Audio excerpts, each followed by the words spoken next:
Good evening, folks. Fashionably late as ever. It is Thursday. We have much to discuss. It is a pay-per-view week. Feels weird doing one of these so soon after Double or Nothing, right? It feels kind of strange to me. But yeah, there's a lot to get into. Dynamite, so on and so forth. Expert panel as always. Rob, I'll start with you. How are you this evening, pal? I'm all right. How are you? Very good. Very good. Happy to be here talking about professional wrestling, believe it or not. Some will question that part, but that's true in this particular case. I'm excited to be here. Monty, how are you tonight, pal? Yeah, I'm all blessed. Same old. You know, Thursday. Still buzzing off Christian Cage saving the territory. Yo, I'm here. I've heard that. The famed Hollywood hangman Adam Pearce. I never settled on which of those names I was going to call you on podcast, so I just now say the whole thing. I think is what I'm going with. How are you tonight, pal? What's up, YouTube? Hollywood hangman Adam Pearce here to talk about another great AEW Dynamite. We're going to get into Forbidden Door and talk about how awesome the card is. That's tremendous. And like when you said awesome, there should be like a fire flame graphic with like the Forbidden Door thing down. That's hashtag AEW Dynamite. Hashtag AEW, hashtag Forbidden Door, hashtag New Japan Pro Wrestling, hashtag Ring of Honor, hashtag Last Real Man, hashtag Silas Young. That's the energy we need, man. That'll get the view count up crazy, you know. That's what we need around here. I've been telling Monty we need that energy. Okay, that's good stuff. All right. Any predictions for the show this Sunday? Put your comments down below.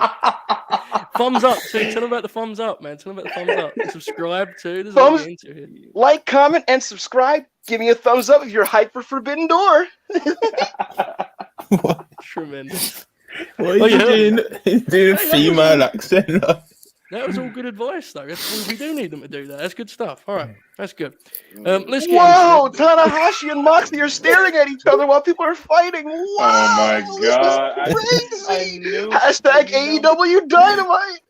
You know, there's always, you know what I told them last night? I said there's always these segments that I think everybody really enjoys. And there's always that one guy that's like, man, fuck this. And I knew it was going to be him, bro. Oh, my God. It's going to be an interesting show. I can tell already it's going to be an interesting show. It usually is, but I sense especially so tonight. All right, let's get into it. Yeah. I'm going to start, fittingly, I think, after Hangman's lead there. I'm going to start with a terribly cliche question to kick this thing off. Sure. Dynamite was the de facto go-home for Forbidden Door. So, simply put, did we leave Dynamite more or less hype for the pay-per-view? Rob, I'll start with you. Let's continue down this route of cliche YouTube content, pal. Let's go. What do you think? More or less hype after Dynamite? Fuck Rob, I want to go first. No way. No way. What I'll say is this. You know what, man? You know, don't satirical intros aside. Yes. I gotta say, I did have fun with this Dynamite, and what I'm beginning to realize is, and we'll get into it a lot, but you know, even for some of the mounting cracks and issues that I have with the promotion overall, every show is, as a show, still pretty fucking good. Like I feel like literally I can count on like one hand how many bad Dynamites I've ever seen in my life, right? And yet, and so like I'll come out of some of these AEW shows and as a broad conversation say, you know, this is lacking, that's lacking. I'm kind of having a problem with this, right? But like it isn't enough to make each individual show a bad show, because I think there's just too much going for them when it comes to just like the people they employ and put on the shows. Like, how do you make a show that has Hiroshi Tanahashi and John Moxley bad? You know what I mean? And what I'll say to your question, Joe, is I was kind of moderately indifferent to Forbidden Door. I know there's been a lot of discourse about the card and about this and that and whether it's disappointing and could they have done this and that. What I'll say is this. Ultimately, following the show, was I more excited about the show? Definitely. I am now considering. I'm still not gonna buy it, but I am considering calling out of work to watch it live. You know, so definitely, I thought it was a fun show, and I am more excited. I think the wrestling is going to be excellent, top to bottom. Rob, what about you? Fuck Rob, I got another point. No, I'm playing. Well, listen, man. Basically echoing Hangman's sentiment in just even further than that. Like, I didn't go into this at first, like, because we got all these injuries and stuff. I was just like, man, what is this going to look like, you know? And then especially we got a couple injuries on the New Japan side and everything. But, like, after everything they did last night and the way they set everything up, I know everybody was indifferent to the last segment. Suck My Dick was great. I loved it. It was chaotic. Actively moribund. Yeah. It was just like everything they did last night with the Okada thing, and it's just like, bro, I cannot. It might not be on the same level as like the SWS, WWF Super Show or anything like that, but this might be one of the best Super Shows we've seen in a while. So might be better than Wrestle Kingdom Night 3. So wait, sorry to interrupt. What was even on that SWS show besides Tenryu and Hogan? Because to me, I would imagine this is like going to be way better. I just watched it the other day. I have to go back and look. But is that the show that had Randy Savage in? No, because I know Savage and Tenryu had a show at a crossover event before. That was the one where Hanson and Hogan worked, right? That was that show. Probably. Yeah. That show was pretty dope. Yeah. I'll look into it. It's, I'll throw it to Monty here in a second, but I think this card is kind of a victim of, like, it naturally suffers from what you kind of think it could have been if people weren't hurt, Yeah. But I do think we all, like, I don't think anyone is said confident this show is going to be anything less than very good, right? Like, I think everyone's pretty locked in on the idea. Like, when it comes time for the actual show itself and the bell rings on these matches, I mean, you saw last night in that trios match with Orange and Ospreay and co, it's like, you can churn out high quality in-ring product very easily now with this roster. Yes. You combine those two rosters. It's, I think it's going to be a hell of a show. Monty, where are you at in terms of your hype coming out of Dynamite? It's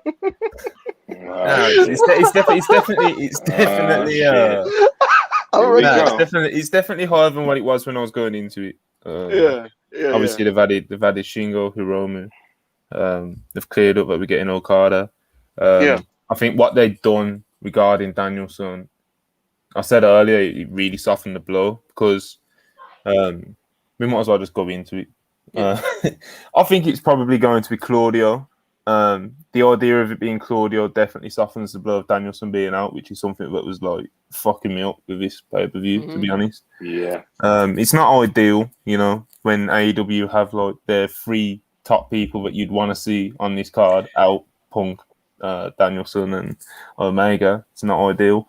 Ibushi being out, it's not ideal. Naito probably isn't 100%. I think he's only wrestled tag matches so far. Not ideal.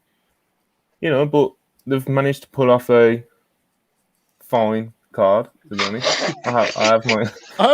I'll be honest. This is. I don't want to make this whole show just about that, but Monty and I have talked about it a lot.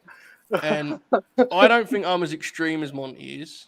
But I do see his point, generally. I do see his point. I mean, I think there are some people on this card that are in multi-man matches that clearly could have been in, like, signature singles matches. I do believe that. Now, I know we all know the New Japan product well enough to know that we should have expected multi-man tags. But ultimately, that's not, that doesn't have to be the way it is, right? It doesn't have, like, people can get pinned on a wrestling show. So, I'm kind of torn where you see the Dudes of Attitude's graphic, and it's like, well, that fucking rules. Subjectively, it's awesome to have Sting team. But there is a part of me that can't help but think, man, can't Shingo be in a singles match with fucking King or someone? I can't, for sure. I struggle with that part of it. That's all. No, I understand what you're saying, because it's like, you just look at Shingo Takagi. It's like you have Shingo Takagi on your show. Yeah. You could throw him against so many guys. And I know some people make the argument of like, but some people can't lose. Listen, man, realistically, aside from like Okada, and like John Moxley, who really can't eat a pin? Like, name me 4 guys, really, right? And Shingo can't lose either, to be honest. Shingo eats pins. Shingo eats pins all the time. Like, the numbers definitely smaller than what most people make out. It is probably just the 2 names you said, Jay White and Yeah, and people will Hangman, say maybe. like, dude, Shingo doesn't get protected in his own domestic promotion anymore, you know, Yeah. and Tomohiro Ishii and Minoru Suzuki are literally like, they're literally pin eaters that are just like, you know, Teflon. yeah, exactly. So like realistically, you could have done a couple more singles matches. I've been asked in various Monty, you've seen the wars in the group chats, right? Like I've been asked for like, can you come up with a better card? And then I did. Like I literally fucking did. And it's like, you know, would I have preferred like a Hiromu Takahashi Darby singles match? Of course I would have. You know, and for some other situations, I mean, look, El Phantasmo was like teaming with the Young Bucks. You know what I mean? Like, what? Yeah. It's just like, where's Taiji It's Ishimori like if you're gonna throw someone with there? You know, right? Like it's like you look at Shingo doing what he's doing. You look at all the guys on the AEW roster currently that could have a banger with. It's like, why can't we just do like Swerve versus Shingo? Just give us a Swerve versus Shingo match or something like that. Yeah, I agree. Yeah, I also think they've. My bad, but I just quick thing. Yeah, I think to Monty's point about injuries, as deep as this roster is, right? I think it's a real shame with Punk and Bryan. They add a certain like fantasy booking element to this card. They would have added, I should say, of kind of like I never thought I would see CM Punk wrestle Hiroshi Tanahashi. As great as Jon Moxley is, and he's the wrestler of the year right now, you don't. That's now lost just by bad luck. It's a terrible shame, but that was a real appeal of the card to me. Was Danielson and Punk are like, you know, they're icons, right? And it's a really cool kind of video game element to it that's lost through no one's fault. It's just, I think it's kind of hard to recover from that in some ways. But again, I'm looking forward to it, of course. Right. Monty, you know what's the biggest thing working against you and your agenda? See, I understand. Agenda? I'm just not fucking jumping up and down. Yeah, no, of course. Like some people on the timeline on. For sure. Here's the thing about it, Monty. Like, I could understand you being grumpy with the card, and even me, like, you know, I'm not. I don't want to be the bitchy guy on Twitter.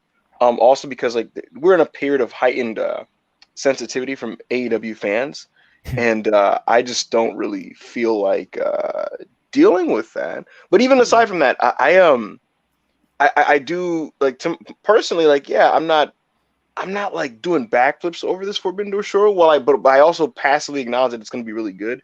And I think the biggest thing working against you, Monty, and you trying to, I guess, convince people, like, or not even convince, just express how you feel, is most people are just, I told you this before, like, most people are just not going to agree with you because, like, to them, it's like, they're going to get great wrestling matches. And what's really going to work against you is when the show happens, there are going to be a lot of great wrestling matches.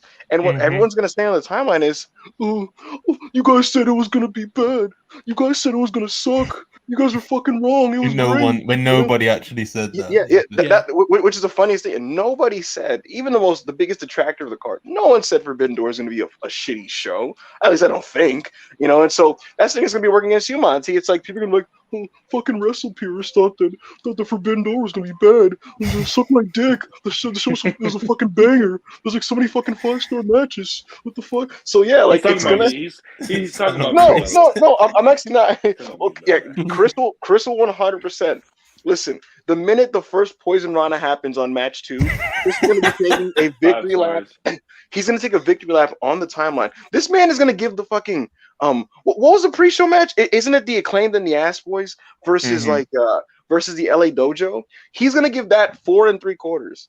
And when it goes 5 minutes, and he's going to be like, suck my dick, nigga. This show's fucking generational. Monty was wrong. Monty was fucking wrong. This show's incredible. It's incredible. But yeah, you're gonna be cooked on Sunday, Monty. Like, cause there's gonna be bangers, and like you're just gonna get, you're gonna get destroyed. Yeah, even though like that's, I remember in the space yesterday, Monty was like, "Oh, the dub is dead. Like it's dead. AEW is dying. That fucking rules." the right in this school.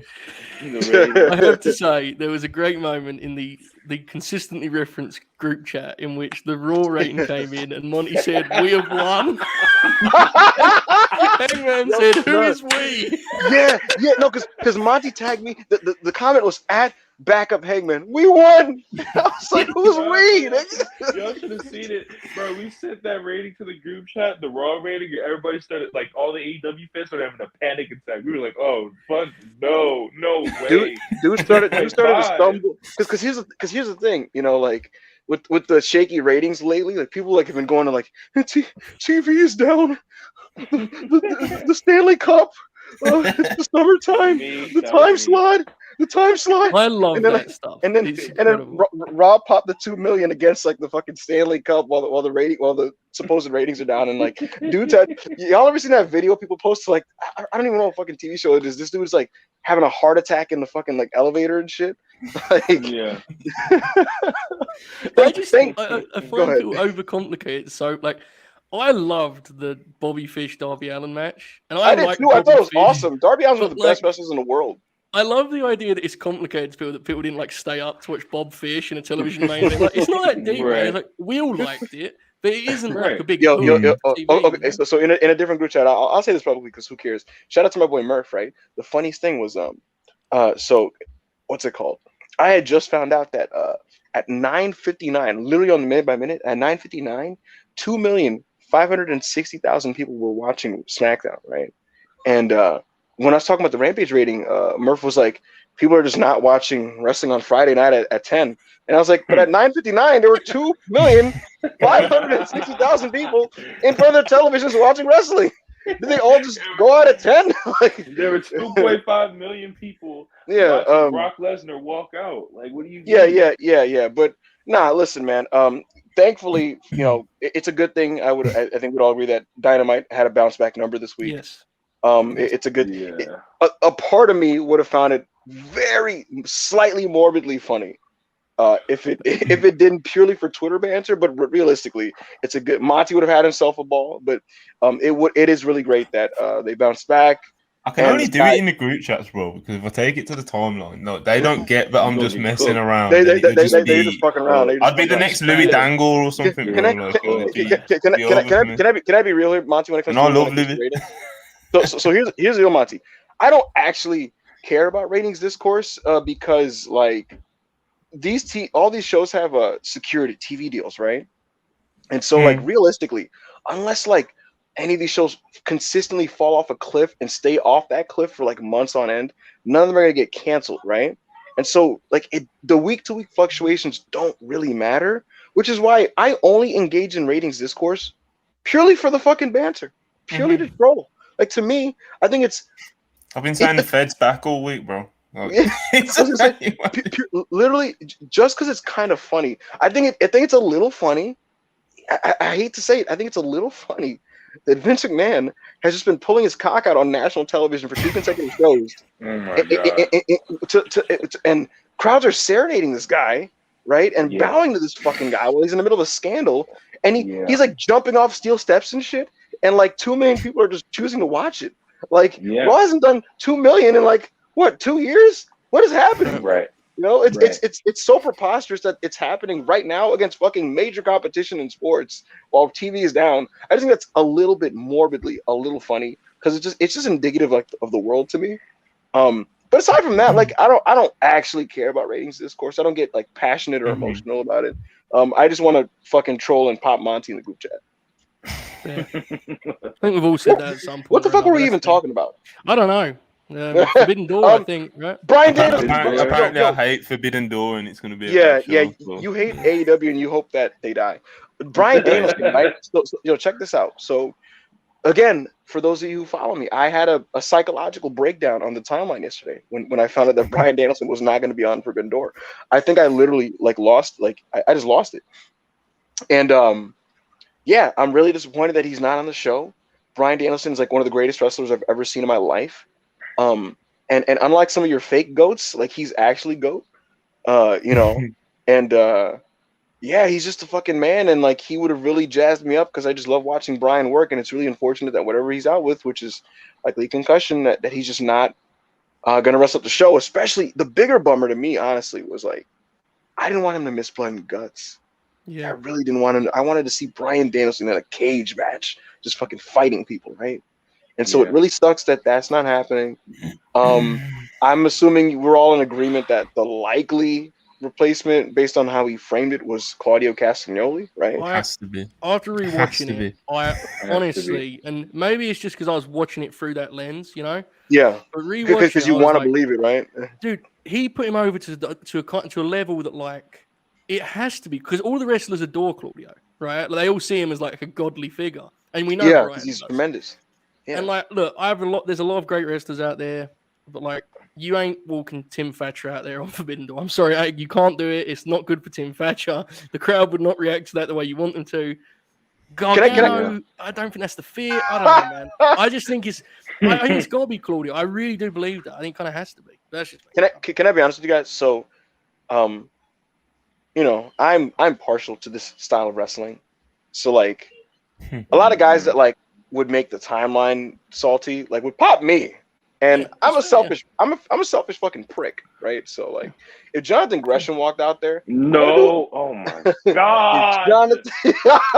if Jonathan Gresham walked out there, I'm personally gonna do a I backflip would end my because life. they're gonna get on that mat. They're gonna get on that mat. And they're gonna sweat and grapple and hold and transition holds and grapple and work the leg and then work the arms and then work the arms and the legs and then do Maestro cradles and arm locks and wrist locks. Let's go. No, bro. Listen, I'm telling y'all saw me get cooked for standing Impact 2 weeks ago. I would stand up for Modern Noah and I would defend MLW to the death of Gresham if Gresham walked out on that show, bro. No. Listen, it's probably gonna be Claudio. The long shot is Chris Hero. I'd be okay with Hero as a. Why is Monty laughing? I like Chris Hero. I think because of the charm it would have, like it would. Yeah, I'd pop for it, but I pop for it. Like Joe said, like you're not walking Timothy Thatcher out on Forbidden Door, and that can apply to a lot of these people. I think it can apply to pretty much everyone, but Gargano and Cesaro. Gargano don't really feel like the right fit.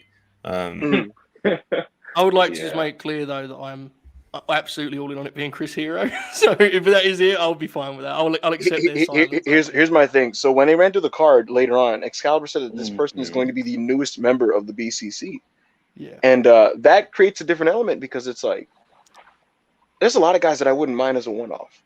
Yeah, but there's very specific people that I want to be a BCC member. I wouldn't mind Gargano as a one-off in the match and in the Blood and Guts match, but like as an actual member of the Blackpool Combat Club, it's not a good fit at all. Him in Blood and Guts is weird, man. I don't know. But it wouldn't even make. He would think of something to do. It wouldn't it's even Gargano, make sense. Man, he's good. It wouldn't even make sense because what kind of kayfabe beef does he have with Eddie? Because remember, that's one of the. I don't even know it. Eddie's like, I don't even know this guy. Yeah, like Eddie's like, who the fuck is Johnny Gargano? Like, that's why Claudio's perfect, right? Because it's like it's not only does Brian think the world of him, but it would pop Brian to put in a guy that Eddie hates. Like that's tremendous. That's perfect. Right. So to add to that, I said this on Twitter. You know, I probably should have saved my opinions since I'm in the business of transitioning into a whore on this wrestling space. So here's the deal. I did already give this away, but what if here's a wacky theory? What if it's Daniel Garcia? What if we got a swerve, bro? Because here's the thing. Can you guys still hear me? Yes. Mm-hmm. What if? Because here's the thing. Bryan Danielson, he respected Garcia enough to name him as somebody who's worthy of maybe being a candidate for this whole initiative. And Garcia hates Eddie Kingston, and they pretty much are in like a fight forever beef right now. And Garcia's not particularly fond of the new acquisition of Sammy Guevara into the JAS, and we've seen it in his face. So, what if a backdoor deal was worked out and we got a swerve, bro, and Daniel Garcia switched sides? Now, I don't think this is going to happen. I just think it's something that wouldn't not make sense. Right. You know, so I just think that'd be kind of interesting. I think that's more likely than a lot of the free agents people are saying. Honestly, I think I'm not saying it, as you said, like I'm not saying it's likely or will happen, but I think it's feasible, which some of the names that are being said I don't really think are at this point, but I don't know. It's going to be interesting. Rob, where are you at on Blood and Guts at this point? It's obviously, you know, it goes without saying it's a bummer about Danielson, but is the hype still high in terms of just we're a week away now? What do you think? Yeah, I think the hype has been raised, especially after what Danielson said last night about this new guy coming in. I don't know if we saw the detail of it, but basically the guy that wins the guy that faces Zach, if he beats Zach, he gets into the Blood and Guts match. So I think that raises the hype for it. I think because every time there's a mystery opponent, it pops a rating or so I guess it gained more interest. It's got to be Claudio. But as we're talking about, Claudio, it's got to be at this. Because who are they gonna let come in and beat Zack Sabre Jr.? Right. They're not gonna let Chris Hero come in and beat Zack Sabre. It would fucking roll though. Hey, listen, wait, hold on, Rob. Listen, man. If Gresham Mahistral Cradle rolled up Zach, I'd be popping. I'd be happy. Bro, the rating, the Fight TV fucking merchandise, the Fight TV buys would get refunds immediately. But anyways, no, bro. I'm just saying, it just makes sense to be Claudio because at this point, it's Claudio or bust. Because how many of these surprise things have we done? How many of these surprise things have we done where people are like, it's Claudio? Mm-hmm. Monty would pop so hard if after all this Claudio discourse, fucking this Friday, Max Dupree's like the newest member of the Maximum Male Models, Cesaro. Know what, bro? I genuinely wouldn't. I genuinely wouldn't. Honestly, that'd be depressing. Like some people are supposed to be in WWE. Some people are just more need to be out. Yeah. Claudio would be a Oh fucking demon. Just what I'm saying. Cesaro, I genuinely think Cesaro will quickly remind people that he's like top 5, he's like one of the 10 wrestler in the world. I've been of the belief for almost a decade that literally Cesaro, Claudio Castagnoli is literally a top 10 wrestler on the planet, straight up, and he hasn't been able to show that to people at all. And literally, I think the closest we got to that was last year. I said this when Claudio, his contract ran out. Dude, last year on SmackDown, this guy was having 4-star matches with Dragon in 4-minute Thunderdome matches. Yes. Think about that. 4 minutes, and they're uppercutting the shit out of each other and chopping each other and suplexing each other and just doing all kinds of crazy shit in 4 minutes. Think about what this guy would do with the chains off in an AEW setting where you can just do whatever you want, right? Imagine him going wild in a blood and guts setting where he's just doing that corkscrew uppercut thingy off the middle rope. You know what I'm saying? It's just madness. So yeah, for sure, the streets need Claudio in AEW. And the thing too with him is, and of course we've ended up talking about a guy who's not announced on this 14-match card, but this is what we're going to do, okay? It's Claudio, let's talk about it. Not only is he a great wrestler, I think people really underestimate that, while he's not a established, cemented top guy, that dude is a star. That audience will go nuts for him. He's a beloved wrestler. The kind of hardcore fan that will be attending this show fucking loves Cesaro, Claudio. They love that dude. The minute he does the power stuff and the swing and shit like that, they're gonna lose their minds. Bro, they're gonna if he does a UFO, they're gonna shit their fucking pants. That's what I'm saying, dude. And you know what's gonna happen? I'm gonna get randomly mad at the fact that the World Wrestling Federation just couldn't see it in him. Because I'm gonna sit there and watch as these people just eat it up, right? And it's just gonna be fucking wow, bro. This guy is 40. He's 41 now, and it's dude, you wasted his whole 30s just being a mid-carder. You know what I mean? Just being a guy, just being a fucking guy. He's a great example of the flaws of their philosophy in that they kept asking why he couldn't be a top guy rather than just saying, let's actually just make this happen. The people like him. Let's try and figure out. They always had to try and, do a 10-minute in-ring promo. And it's just leave him be, man. People like the guy. Make it work. Don't try and figure out why it shouldn't work, which is saying 100%. They struggle with that so much. But yes. But yeah, let's circle back to what's on Forbidden Door, I guess, right? Yeah. A bunch of 4-way matches. Yeah, that's a thing that I'm not thrilled about. But this kind of single out matches we're most excited about. Rob, I'll go to you first. What match are you most anticipating as of right now? As of right now, obviously Mox and Tanahashi. Yeah. I think that's a match that we've been waiting for 2 years, damn near 3 years. So at this point, it needs to deliver, it will deliver, because Tanahashi is not washed yet. He's still at that level where he can give you a 4.5 to 5-star match on any given night. And Mox is the wrestler of the year right now. So it's going to be fucking fantastic. I love, too, this kind of, and I think he truly believes it, but Moxley is framing this match as the finale of his last 3 years. Like this is like the point where he can stand atop the mountain, and he's doing wrestling pros. If you listen to this dude say it, I think he believes that. Like Tanahashi, he always talks about that Tanahashi Suzuki match he used to watch all the time, right? And here he stands, Forbidden Door. It's a big one. Monty, where are you at on the assumed main event? Right, I assume that's going to be closing the show. Mox and Tanahashi. Yeah, of course he has fight to. Up. He's for the world title. Yes, interim, pal, interim. Yeah. Branding. Pretty much, pumps it around. So it's what it is.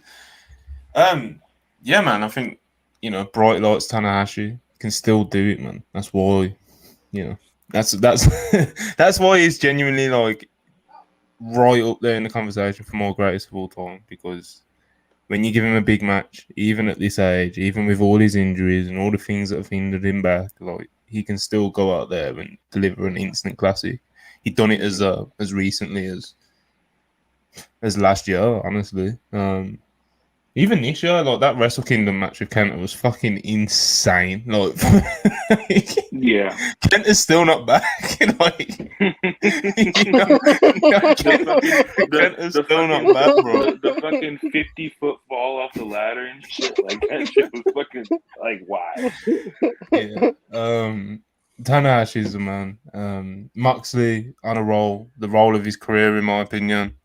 Definitely in the case for best wrestler in the world right now. Probably has the strongest case for wrestler of the year so far. I think we're definitely looking at potentially another Tanahashi instant classic, to be honest. Like I said, especially with Mox in there being, arguably the best in the world right now. So yeah, I'm pretty hyped for it. Obviously, it's probably. I'll be honest, I'm probably a little bit more hyped for Zack Sabre Jr. versus Claudio, but that is because I've completely sold myself a ticket. You're on Claudio. setting yourself up, there, brother. I accepted it about this morning, and it was just like, if this ain't Claudio, I'm fucked. Oh yeah. Gargano could come out, who I really like anyway. Like it could still be someone that I really like, and I'll be like, fuck.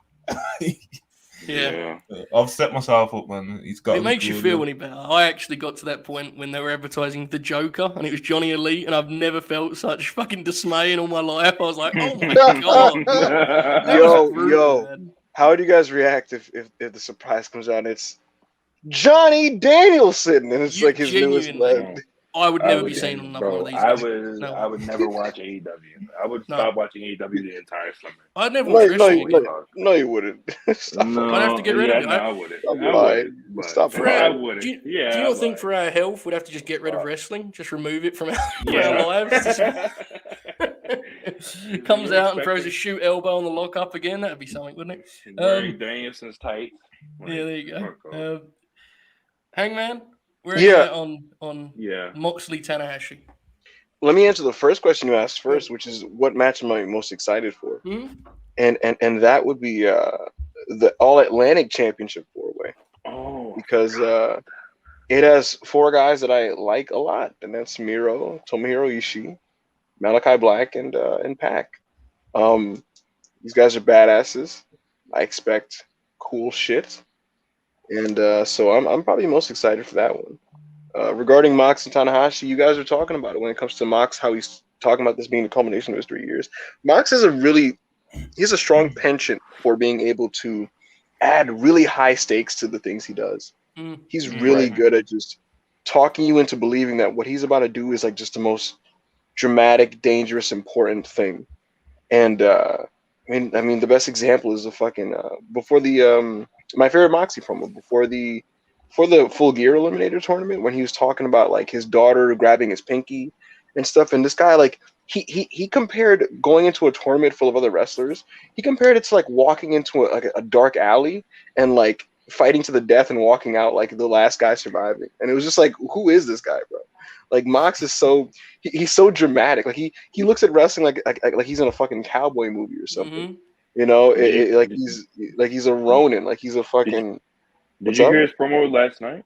The one he cut last night. Fabulous. Of course. He thinks he's like Clint Eastwood, and like because like Mox just pulls it off, like it's awesome.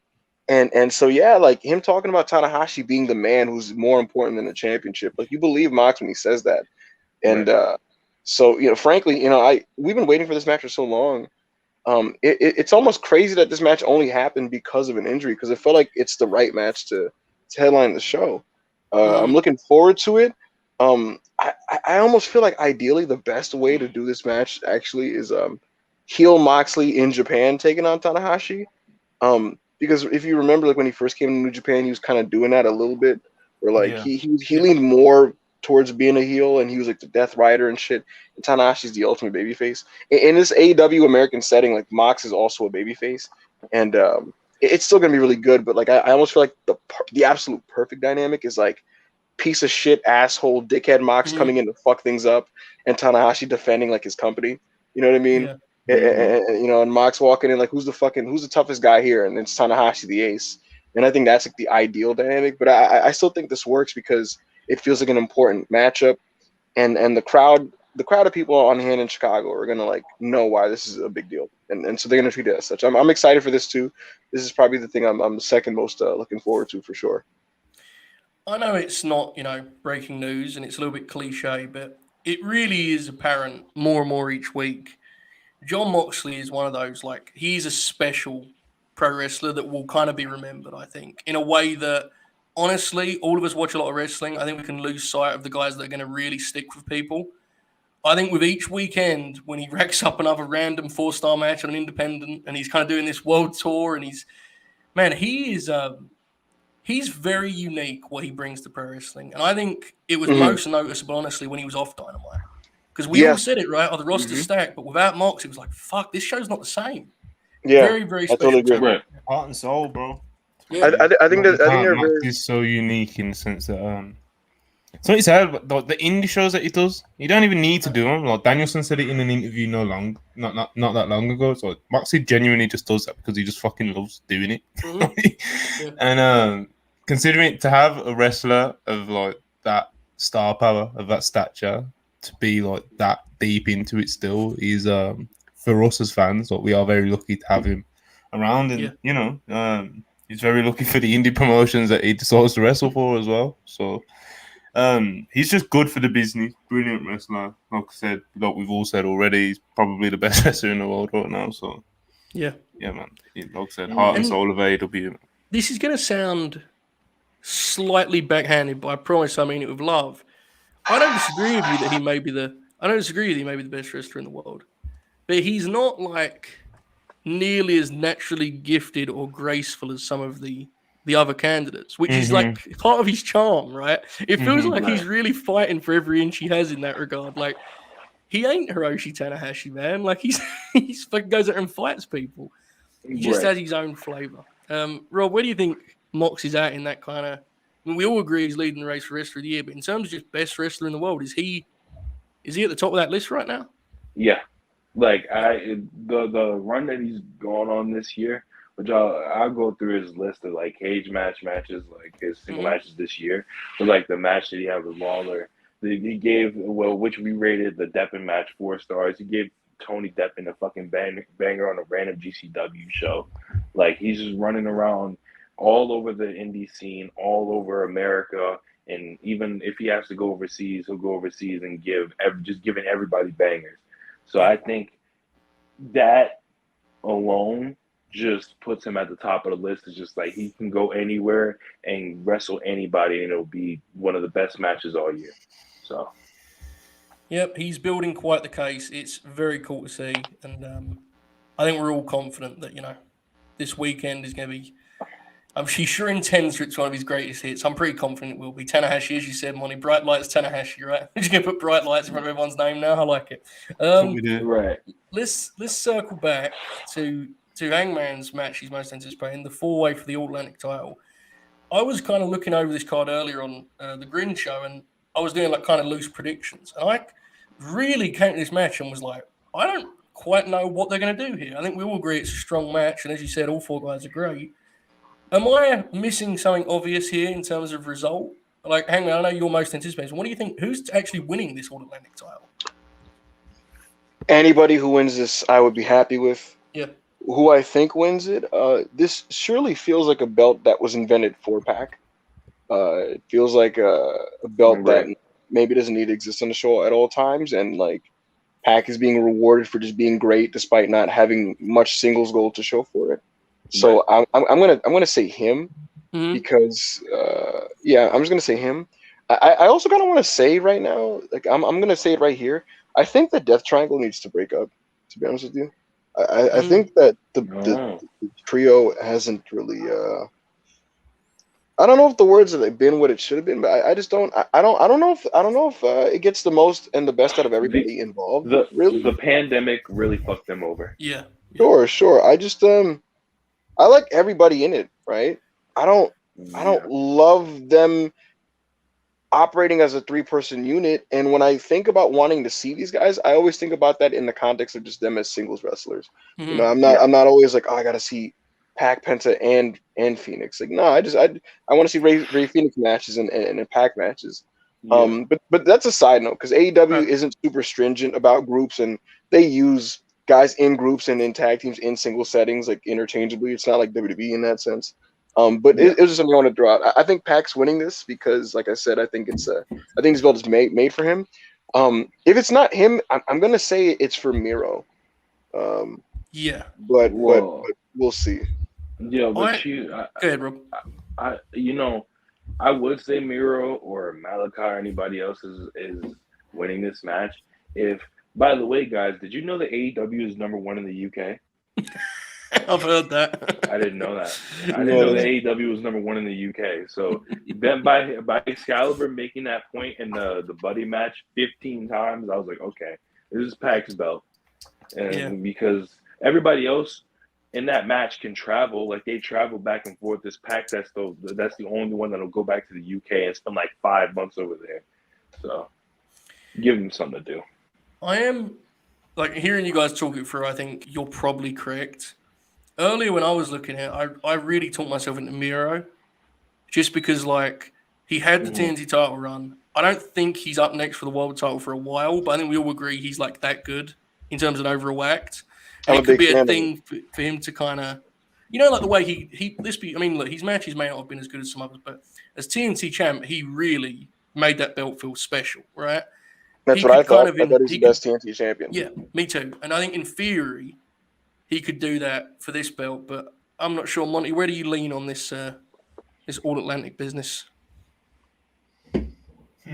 Probably towards Pac. Yeah, I guess. Do we think Ishii's in play at all? Could they do something like? Could they have Ishii just take it back? And it'd be interesting though, right? Like imagine he's just defended like Korakuen Hall. It'd be great. Yeah. But I can't see it, to be honest. Yeah, exactly. So it's not Malako. I can't really see Malako win it either, to be honest. Yeah. So Pac is like the obvious choice. Yeah, I think so. Regarding his match with Penta, I want to say that for a lot of it was just like guys doing like cool stuff to each other, right? I think what began to actually take it, not to be one of those fucking people, but I think what started to make it like take it to like the next level of like actually like a genuinely good wrestling match to me was actually when selling came into play.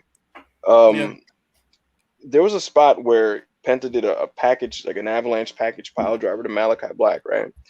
And I remember in the moment I sat there and I was like, oh man, he's gonna do this fucking top rope pile driver and just go for a pin immediately, and this guy's gonna kick out immediately. And like I know it's 2022 and we kick out of everything, but like, is there no sanctity anymore of the business? And so I'm sitting there and I'm like, damn man, fuck. But no, they surprised me. He does the package pile driver. Penta is like his back. He's selling his back like, fuck, I just did this shit that hurt me. And he's grabbing his tailbone and he's labored and he's trying to get over to Malachi and he's really taking his time with it. And by the time, like, because he's taking so long with it and like he's really kind of like milking the moment, it actually let the moment itself register. It allowed for a replay. It allowed for the crowd to actually like process it and chant, "This is awesome." And then he's dragging his body. And by the time he gets to it, it's long enough that you could feasibly, I guess, argue that in wrestling logic, Malachi could somehow overcome it. And even still, he only kicked out via a foot-induced rope break.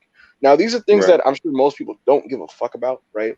But like, I just sat there and I was like, I was like, that is good agenting. That is good layout. Thank you for whoever put that together, because I would have been internally really sad if he just kicked out of this pile driver at the top rope the way, for example, I think it was Sammy Guevara did to MJF a year ago. Hangman, you know what just happened over the weekend? It was a match.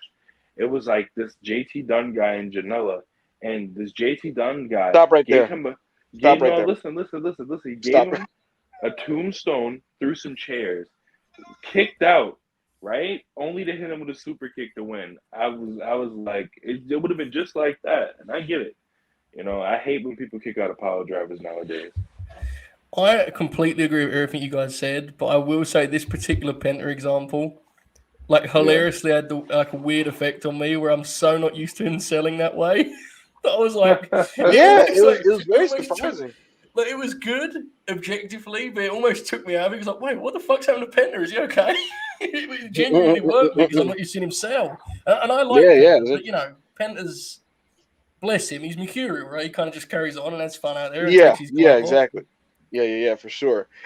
Even Malachi, when he staggered to his feet, like I just thought it was having the makings of a pretty like dramatic, well worked match. But then we kind of got like the quick black mass to end it, and it was almost too undercooked to be anything more than just like a cool thing on the show. But I did enjoy it. I did enjoy it as a wrestling match.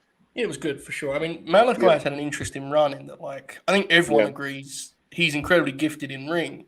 Yeah. But he's had like a weird, because he's focused, he's like elsewhere trying to do this character stuff and getting the House of Black established.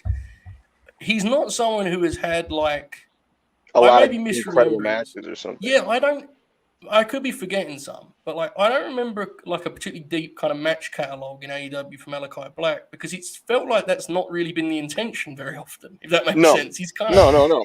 Yeah, it's weird. I don't know.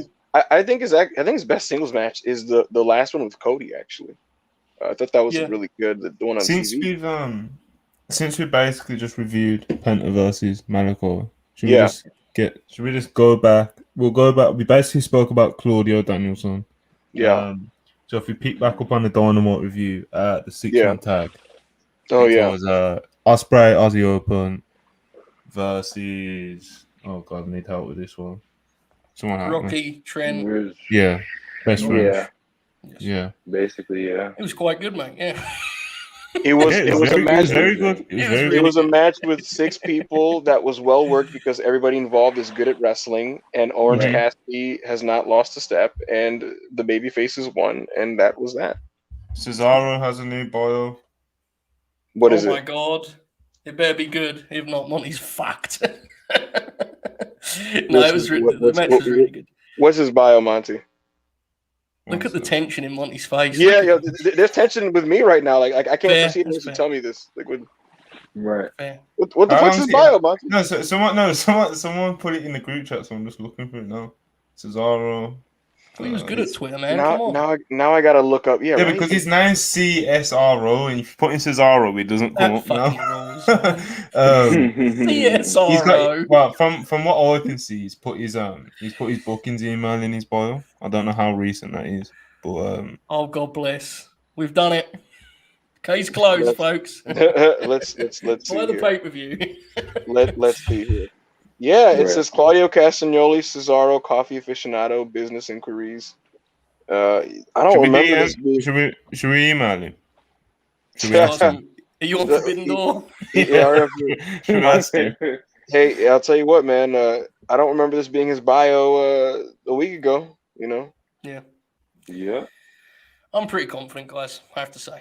I'm very scared to say that because I know how bad that could go for me. But I genuinely think it's borderline a lock just based on the other options. I know that sounds silly, but I do. I don't know who else fits the bill, you know? Just don't. You know what I will say?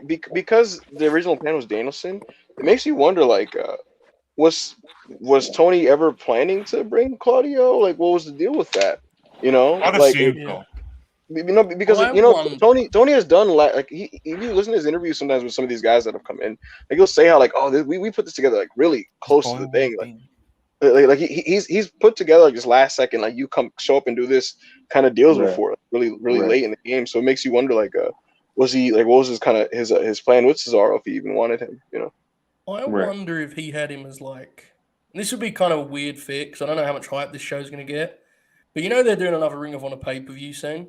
Yeah. I wonder if he would see him as like a good kind of like, because Joe was a great surprise for that because it popped the Ring of Honor fans and it's also fucking Samoa Joe, right? Yes. Like Claudio fits a similar kind of description, you know, I like him completely coming out. agree. Imagine him challenging Gresh at the end of the show. That'd pop us, Hangman. It would pop. It would 100% pop me, and it would be an incredible match. And he also is somebody that I remember when Tony bought Ring of Honor. I named him as one of the guys who could be one of the big horses there in the relaunch. So yeah. Are we seeing this art that is taking place on the timeline? This what? You know, art. Right, so you know Wrestling Entertainment Series. Yes, absolutely. Re-announced their new card. Oh yes, yes. And this sounds good. Nia Jax's quote tweeted it saying, "Unfortunately, I will not be a part of this." Yeah, show. I read the card, and I gotta say, it's like, no, it pops me far less than the first card. That first card was glorious.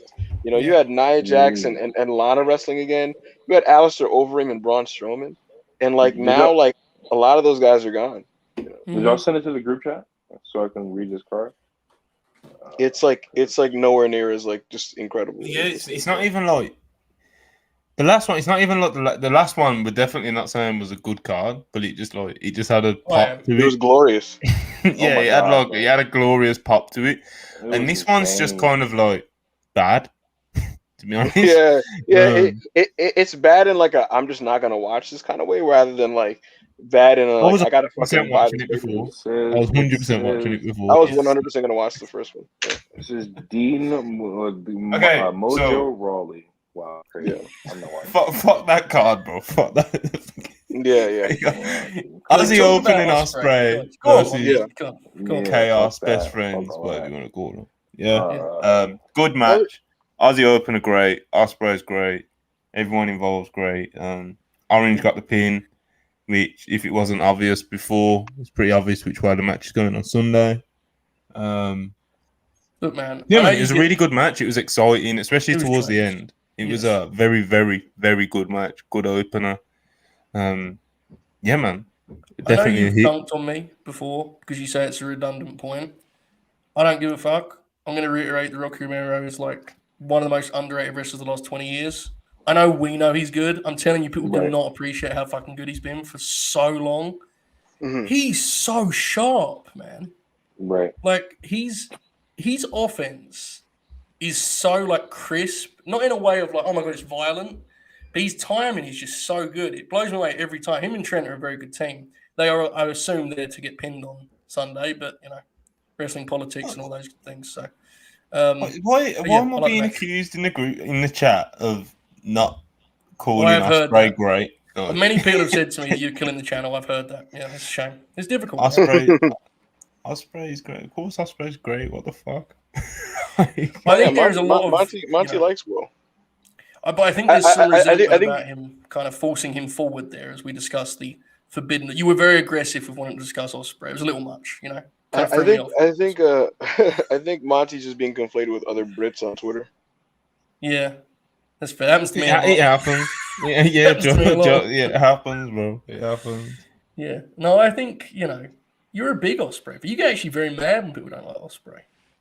I get it because of how it's kind of like the Bucks and everyone else. It's like these people have divisive styles, man. But like for me, Ospreay is fucking. I'll be honest. Top 10. And I think you know that I am definitely that kind of person that would decide not to like someone if I wanted to. I don't really get what's divisive about his in-ring at all, to be totally honest. I don't really get it. Like, I kind of think he's fucking kind of spectacular. He flips and stuff, Joe. Didn't you know that? You're not allowed to do that anymore. I think a lot of what was divisive about his style, he doesn't do as much now anyway. Yeah. Like, it's not like every match he does now is like that BOSJ Ricochet match from what? Exactly, yeah. 5 years ago. Right. It's not the same way. Yeah, I think I don't know. I feel like people are struggling to see him through like what he is now, and they're just kind of stuck on those talking points. You know, that stuff's. When was the best suit? About 6 years ago, right? 5 years ago, 6 years ago. Yeah, that was 2016. 2016. The thing is that's like the famous opening sequence of the Ricochet match. Like that went viral, and like even if you didn't really know Will like that, it's almost for the longest time. It's like when you think Will Ospreay, like what you think of it is the sequence. You know what I mean? Like them, flipping and ducking under each other, and then like backflipping and posing like Power Rangers. So it's just kind of like that's just kind of what was people's vision. That's just a question I want to ask you guys. Mm-hmm. A question I want to ask you guys is, what did you make of the? Actually, before we get to the angle, I want to put over somebody. So Monty, because I spoke to you personally. I chuckled and scoffed at the announcement of Silas Young at Dynamite. It was just so random to me. I'm very familiar with Silas Young. I'm a watcher of Ring of Honor. Yeah. But it was just like, what the hell? Silas Young is on Dynamite. But I gotta say, this may be a borderline hot take. I thought Silas Young had like one of the best in-ring AEW debuts in like a long time. I thought like he like fucking wrestled his ass off. Actually, he's a super fundamentally sound, hard hitting. He was like, him and Hangman have chemistry because they worked with each other. But like it was like, I thought they had like a really really good wrestling match, and I just wanted to toss that out before I ask you guys what you thought of the post-match angle with White, Cole, and of course Okada. We're trying to work through the show.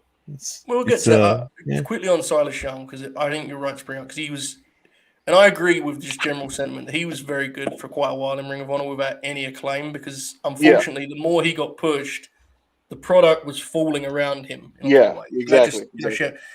I will say, just to kind of, as much as I agree with everything you said, I'm somewhat torn on the usage of Hangman.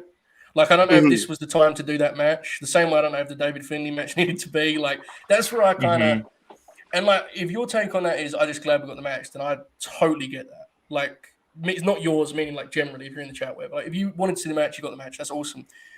I do kind of want, post-Forbidden Door, like, I think we need to get Hangman something interesting in a story sense, because him just circling back to Cole, it's a little difficult for me, that's all. But I like the match a lot, I agree with you.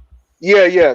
Seeing Cole and like Hangman just involved with each other like just makes me itchy. Yeah. Like I just it's just like, man, this feels like a WWE length feud where it's just going. You know what I mean? It's like I thought we were done, but we're not done. And, especially when they separated away from each other, and then it's just like now they're back together all of a sudden. I mean, when I first saw Silas Young was announced for this match, I was like, fuck yeah, Silas Young, because I remember, because I first started like really watching Ring of Honor around the Destination America days, and so when he was doing this whole last real man thing, I thought it was great, and I was like, bro, he's gonna kill it out there, and he was doing like moonsaults and backflips and shit. I was like, dog, bro, Silas Young, give him that Ring of Honor contract immediately. Like it's insane. But this, going off of Hangman's point with the whole Cole and Hangman thing, I'm a big fan of Cole and I love Hangman, but it's just like, bro, they don't need to be around each other. Right. They separated away from each other for 2 months straight, and all of a sudden they came back around each other because Forbidden Door. Like, it doesn't make any sense. Yeah, this gets the angle that you were referring to a moment ago, Hangman. This is talk about Okada. Obviously, that was one of the big headlines. That alongside Christian seemed to dominate the discussion. We'll talk about Christian obviously after this, but Okada got a huge reaction. It was great to see him. I have to be honest, it did pop me that he just had to do a run in like everyone else, because this is the way. These are the games we play in AEW. That's where it has to be. Yeah, right? I'm gonna say a lot about that. Before I kind of reply though, someone has a theory on Twitter that Adam Cole and Hangman are still involved with each other, so that after this match, Kenny Omega is going to show up, and they're going to make a big deal about each of those two guys' reactions to Kenny Omega being back. Now, that would be pretty cool narratively, because, like, a storyline in AEW, you know what I mean? We're starting to lose out on a lot of those, but right. But yeah, hopefully, I think if Kenny Omega just showed up just to plant a seed of some kind, I think it'd be interesting. Regarding Okada, right? Yeah, I think we're all We all respect Okada. We all have reverence for his wrestling ability. He's a tremendous wrestler. He's one of the greatest of all time. He's been involved in some of the greatest matches we've ever seen in the history of the medium. He's a superstar. He's the ace of New Japan. I think we're all happy that he's on Forbidden Door. His inclusion in Forbidden Door makes the show a better show. Now, with all of that out of the way, I gotta be honest. I thought, like, not in terms of layout or in terms of just concept, but in terms of execution, I actually thought the angle kind of sucked. I gotta be real. I know some people might find this ridiculous. I thought like I don't know if it was just like, I don't know what it was. I felt like Okada had like zero dog in him when it comes to his demeanor walking out there.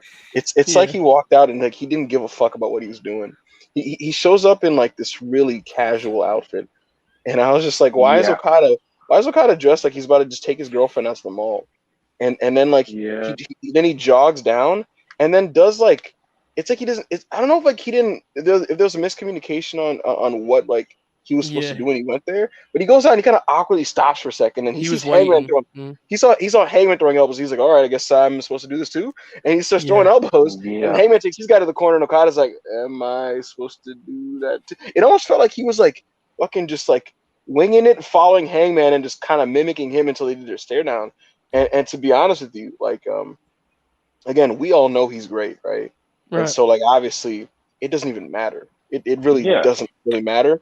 But I do wonder, and look, again, I'd imagine this is probably maybe a minority, but I would like to think that if you had no idea who this guy was, you wouldn't really get what the whole hype is about if you just only saw the segment.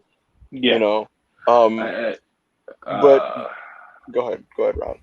I was going to echo your sentiment. I actually felt the same way I felt the way that you felt about the last segment, more about this segment, to be honest, because I did enjoy the coin drop and everything, right? Yeah, he got a great pop. Like great pop, but it's just like he comes out there and it's not even just what he's wearing. It's as soon as he gets in the ring, it was just like, okay, like you just said, like, okay, what do I do here? Do I just hit or do I just like do something? And it's just like he could have. I'm not saying he had to come out there in the ring gear and everything, but it's just like, bro, this guy is supposed to be like the rainmaker, the drip god. Like he's supposed to be out there. He's supposed to be out there showing like he's like a trendsetter and everything. He just walks out there in a plain. He's not Danielson. He just walks out there in a plain. I've kind of had that issue with kind of a lot of the New Japan crossover. To be honest, it's like.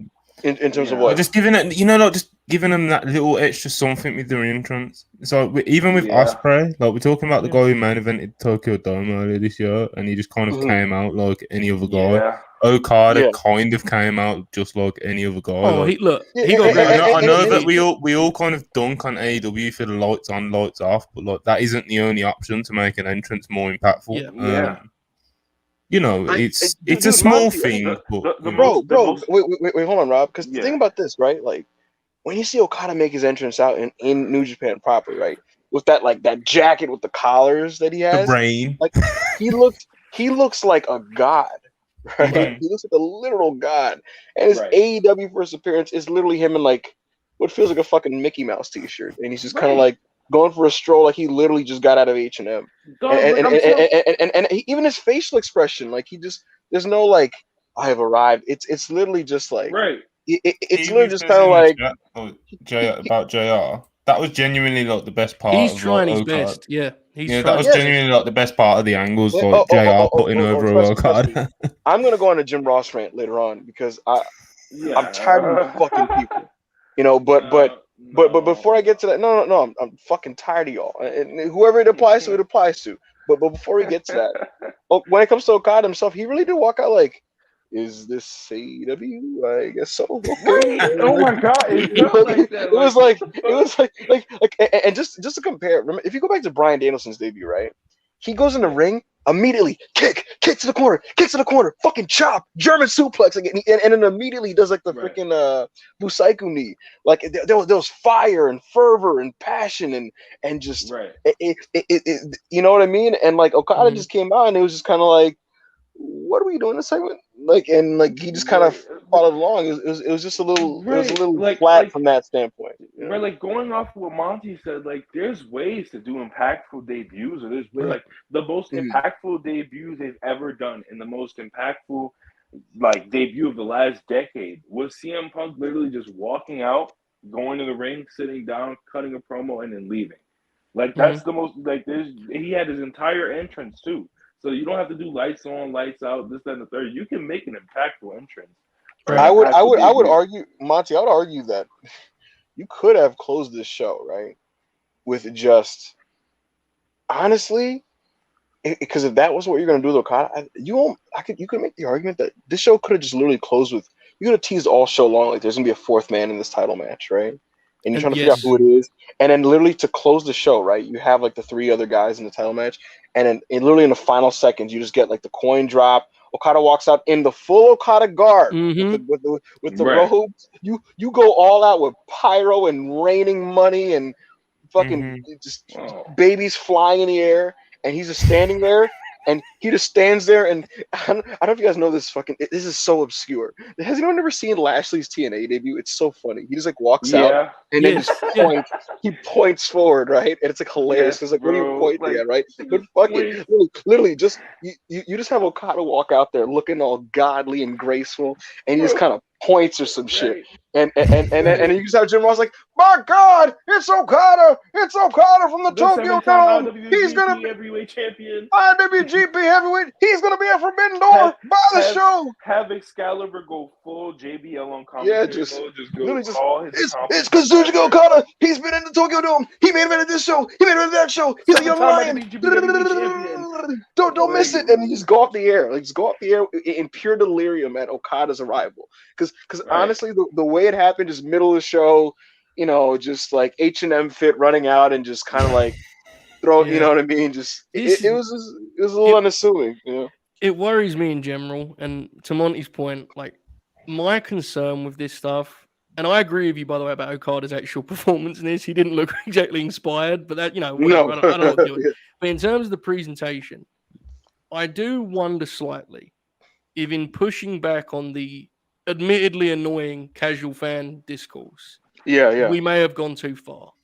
Because some of the talent on Sunday's show, the best example being Shingo and Hiromu, they literally just said their name and they were on the graphic, and it's like, listen, man, I ain't saying you do a 10-minute. Not even their full names. Just he went.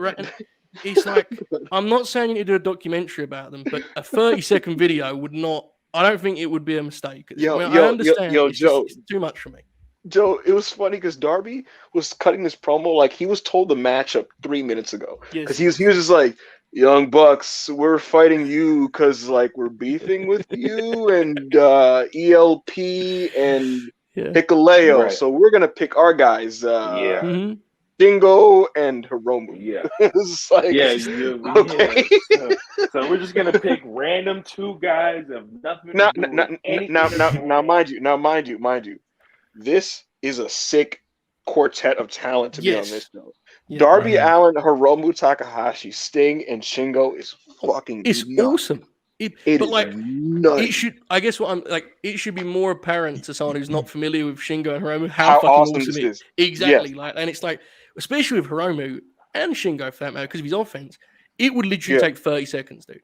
30-second clip of those guys, like you get it. You know, I just think there's got to be a middle ground between like just throwing the guys on TV and over-explaining. I don't think they're doing enough like vignettes and shit, man. They're scared of the minute-by-minutes, man. They're just scared. No, I totally agree. And the other thing, Monty, is like I've seen some arguments like Joe Lanza, Voices of Wrestling, argued like even if they don't know, they're telling you who they are. They're telling you.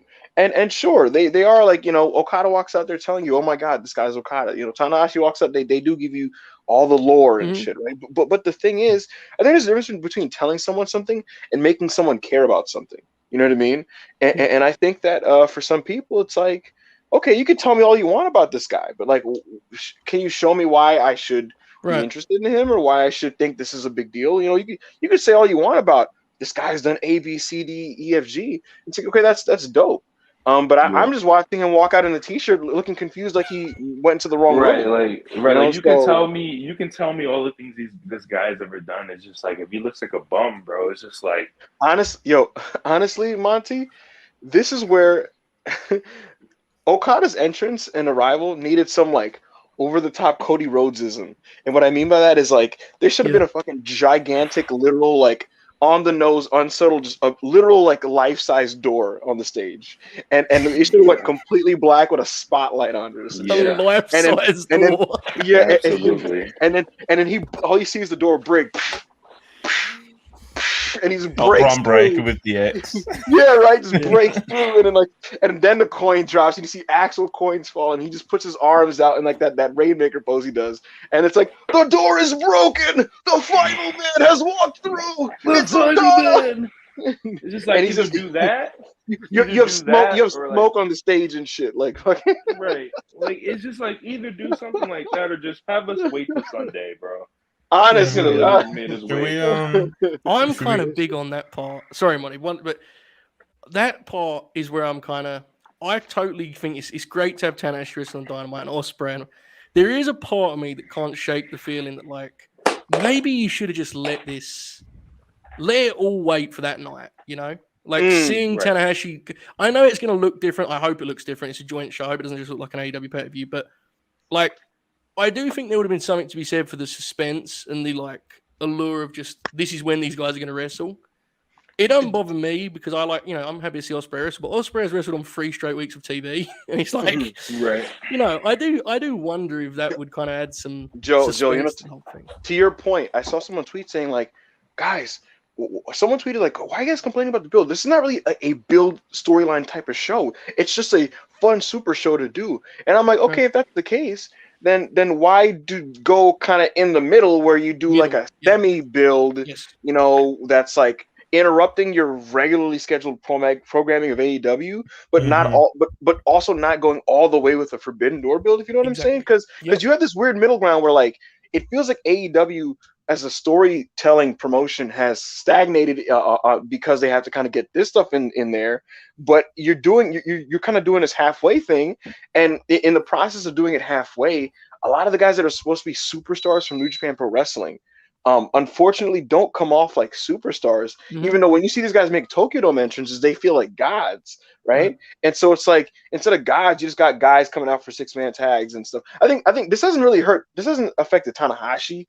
I think because he's just so transcendent that like he shows up in that blazer and it's like, oh shit, like this guy is like he's a real deal, right? But for some other guys, like Zack Sabre Jr., like he just looks like a fucking like I don't know, he just looks like my manager at my job. I don't know. Like he just kind of walked out and like he said a great example. He said nothing to Brian. He said nothing. He just walked out and was just kind of like, hey, I'm here. Like what's up? Like again, I get and I totally get minute by minutes video packages about, but like would it not have helped Zach more to do like a 20-second video of him just like stretching guys and doing cool mat wrestling? Like he just walked out and stood there.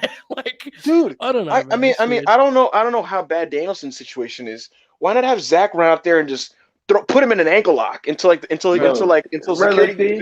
security guards have to separate him, and then he just grabs the mic and says like, "You fucking ran from me, you bloke," or something. Like all you hear, he just walks out there. All you hear from behind the camera.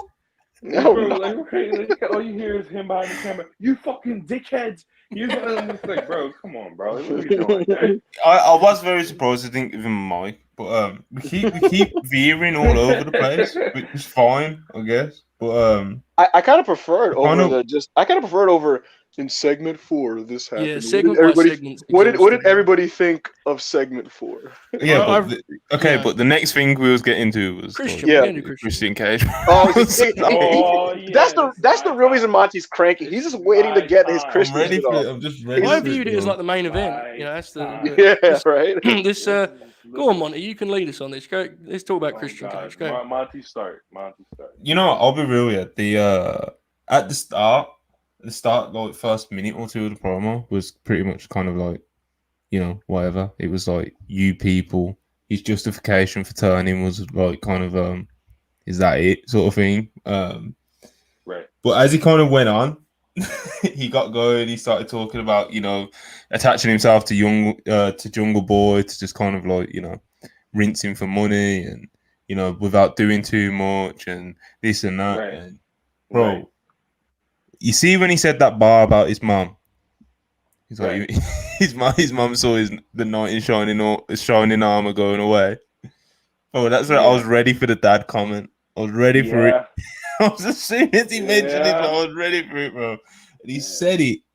And I've seen people complain about it, saying like, "Oh, he's using your dad's dead, ha ha ha." Like it's some shallow stuff, but it makes sense, like for him to go there. Like it makes completely perfect. It makes completely perfect sense for this version of Christian to go there. Then obviously Luchasaurus comes out. Christian tells Luchasaurus that he's like a son to him. It genuinely was like 10 out of 10. Like I said, it started off pretty, whatever. But once he started flowing and he was spitting, bro. Listen. When it comes to listen, can I get that spotlight real quick? Like everybody drop real quick. Listen, when it comes to like Adam Copeland, Edge. Don't ever bring that nigga and his heel turn and his heel run in the same fucking sentence, bro. You niggas are so tricked by this nigga sitting in the spotlight yelling like this is Lord of the Rings or some shit, nigga. That's not what this is, bro. That's not what it is. All you gotta do is just explain why you did the heel turn, this, that, and the third. This nigga Christian came out there and said, look, bro, you fucked up my money last year. So I said, you know what? So you know what I'm gonna do? I'm gonna sit here and fuck with your money until it comes time to actually fuck with your money, right? Then that nigga basically went up to his mom last week and said, your son is a fucking bum, right? Then the next week came on and said, damn, your son is such a bum. Fuck, you might have had flashbacks to when I was younger and you wanted to fuck me. And that nigga's dad is in heaven right now, sitting up in heaven right now thinking, God damn, my son is really a bum. Like this is like that nigga Christian, bro, better than Edge. I don't ever want to hear anybody say anything of fucking again about Edge. Don't bring them in the same fucking conversation, bro. Don't do it. You're like a son to me was like it just kind of it just topped it all off, right? Oh my god, bro, and you know what it's going to be like because lore. You know what it's going to be like. Luchasaurus had a fucked up past. He never had a dad, and he's going to be like, oh my god, bro, like this was insane. When he fucking made the dad comment, dog, I screamed. I tweeted like 5 things in 5 seconds when he made the dad comment, dog. Like Christian is just, he's the best. I love that it was like, it was 100%. Whoa. I'm with him. Whoa. Better than MJF. I love. See, Rob saw me just kind of chilling and letting him go. That did feel like MJF. And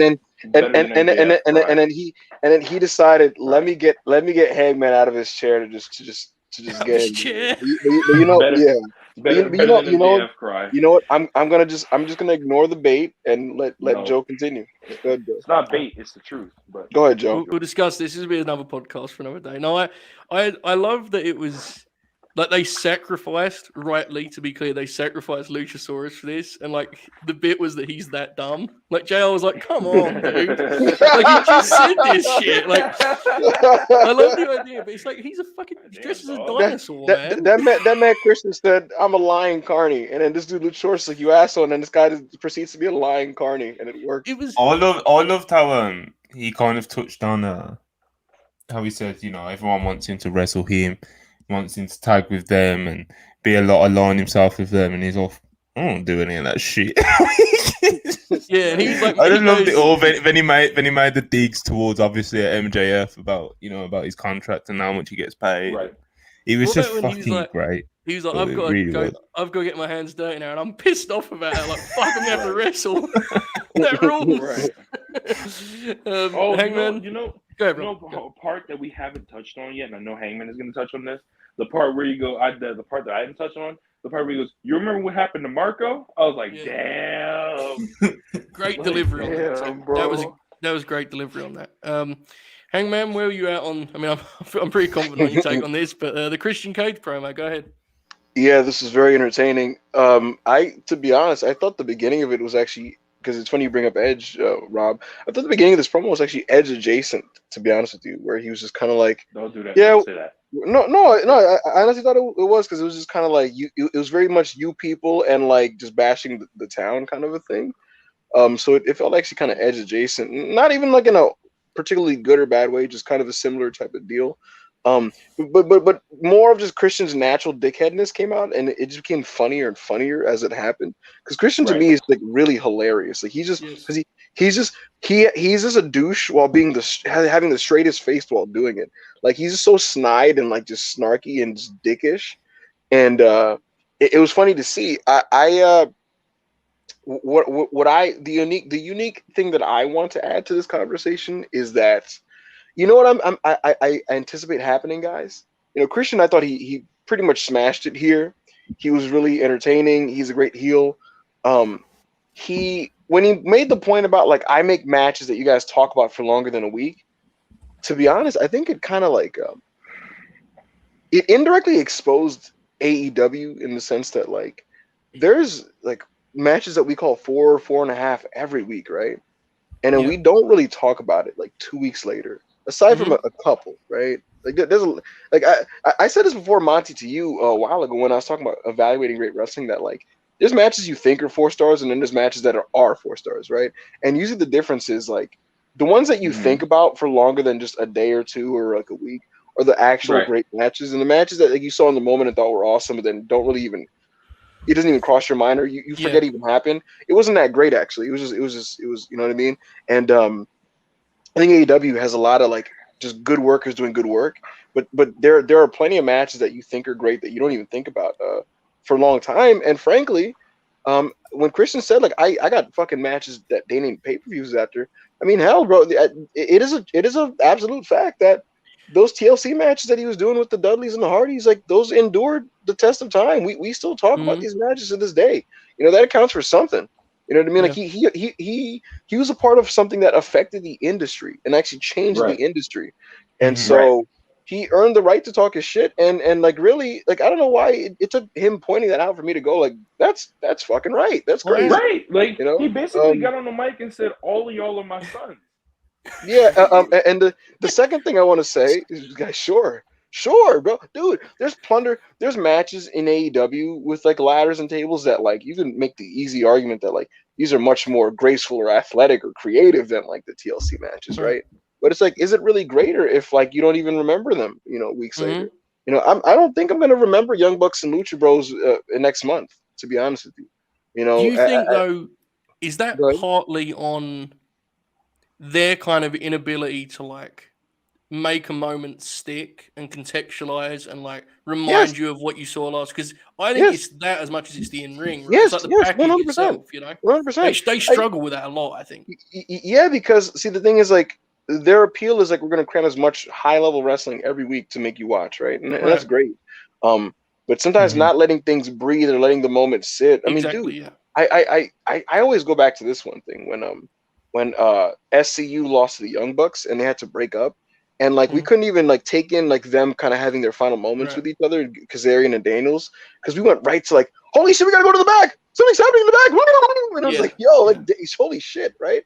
And it almost encapsulates like how they do things in the sense that like usually, like sometimes they don't, but usually when a great match happens, it just kind of happens, you move on, and the next week you don't even mention like this great match. And so it isn't that type of thing. I think actually, like WWE is actually, to give them credit to a degree, they're doing the opposite with the Cody Rhodes thing. You know, because WWE is they're the ultimate like they love hyperbole and they love like aggrandizing the things that they do, right? And they love that type of shit. And so it actually benefits them when it comes to their stuff, because whether it is or it isn't, the stuff that's deemed major by the company, they're going to tell you this shit is the biggest fucking deal in the world, right? And so every Raw and every SmackDown, it's like, ladies and gentlemen, let's take a look at Cody Rhodes' performance in the Hell in a Cell match. Exactly. It could be fucking 2 weeks later, and you get the slow motion package with fucking church choirs singing and shit. And fucking Cody Rhodes is pounding his pectoral muscle and shit, right? But really, I do think that's a good way to go in terms of creating There's almost a happy medium to be found, isn't there? Sure. Yeah. WWE kill it with the replays, but I think AEW that's don't the do story. anywhere near enough. No, that's the story across absolutely. the But board, honestly. yes, absolutely. But I guess the point I'm making is like, if you want to make certain moments or matches almost mythical, right? And make them legendary in the sense of like, you know, like sticking in people's minds is a big deal. Sometimes I think part of it is company propaganda. And you know, and with AEW, they almost just let the match be great, and it's up to you to just almost like remember that it was great. And look, again, we obviously we're not going to forget some of the really key matchups, like, you know what I mean, like the Bucks versus Omega and Page. Like, no one's going to forget that, no matter what you do, right? You know, and things like that. But I do think a lot of really high level wrestling goes to the wayside in AEW because like they don't make much of it in any way. You know what I mean? Like if you go on Cage Match and just look up a Dynamite card from 3 months ago, you'll see something on there. I guarantee you that is like, oh shit, that was really good. I forgot that even happened this year. Wow. Dax versus Pac. Does anyone like that was just a great match that like it just kind of came and went. You know what I mean? Like, I do think, and to your SCU point, it's that the immediate angle follow-up is a big part of that, right? Like, like a perfect example, this isn't one of their best matches of the year, but it's one that these are two of my favorite guys ever. When Joe wrestled Suzuki, listen, man, I don't care what you want to do with Jay Lee from the Satnam scene, you just can't do it that week.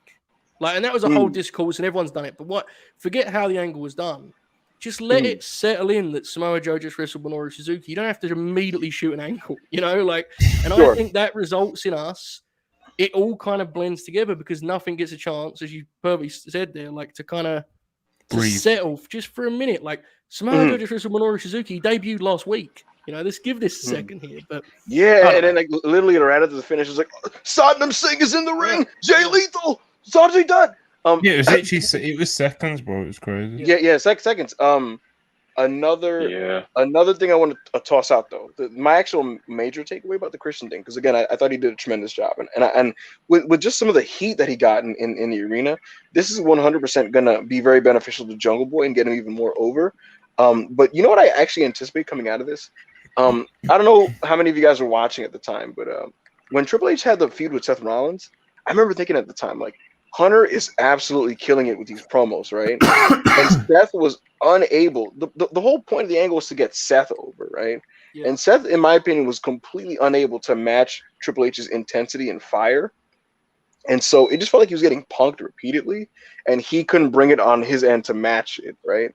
And I could almost anticipate a situation where Christian is just shitting on fucking Jungle Boy, right? And when it's Jungle Boy's turn to speak, he's just not going to be able to match it.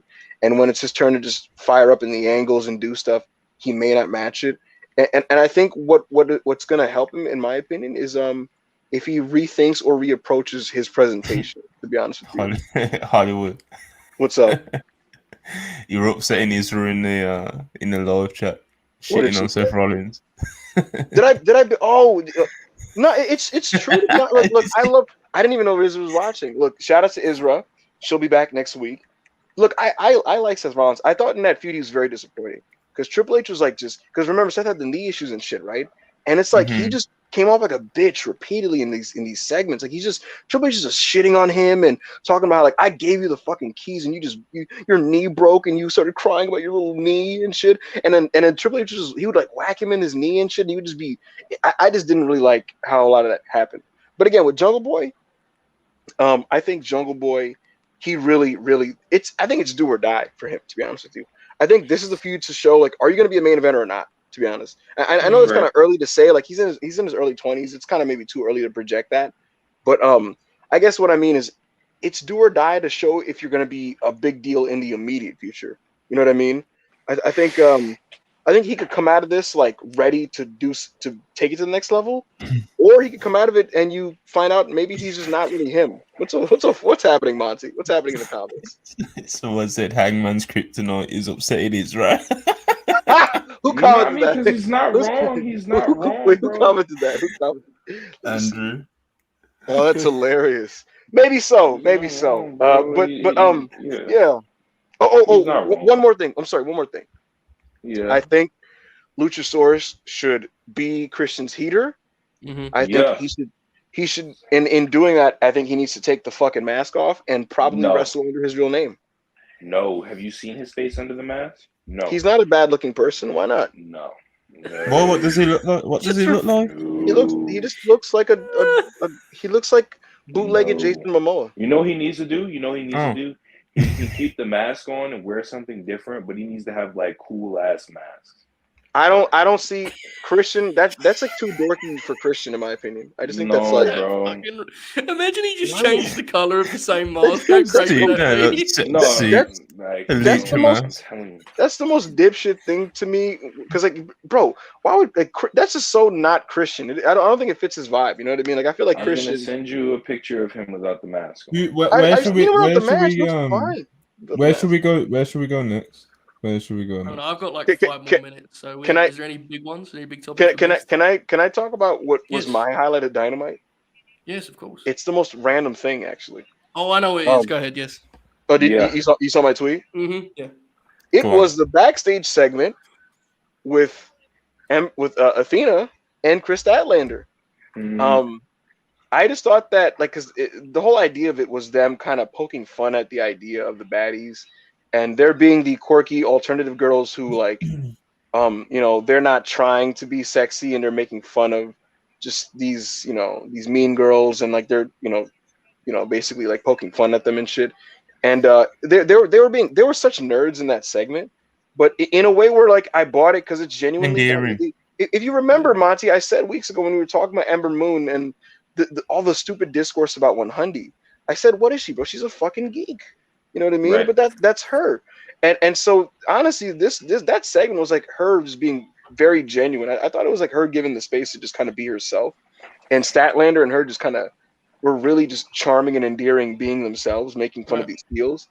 And I thought there was just so much personality, enthusiasm in that segment. I keep saying this every week, bro. The TBS title scene is like some of my favorite stuff going on in AEW. It's it only got a little bit of time this week, but I kid you not, bro. There's all this shit with like, Okada runs out and Forbidden Door shit. And like the stuff that like that's what popped me. Like it was just Ember Moon and fucking Chris Statlander just kind of being goofballs. I'm glad you brought up going to be in the baddies as well. Right. What do you say? They're recruiting someone. The baddies are recruiting someone in there. So. Yeah. I'm not sure. I have no idea who it could be. Like obviously I've seen a lot of people say Sonic Youth because he's actually spoke about it. I don't know. I don't know. It'll be interesting. We should probably get into the ending though before Joe gets out though. I do want to see. No, that's fine. You guys can argue that one. I'll do the Chris Statlander Athena thing, and then I'll leave you to it. Got you.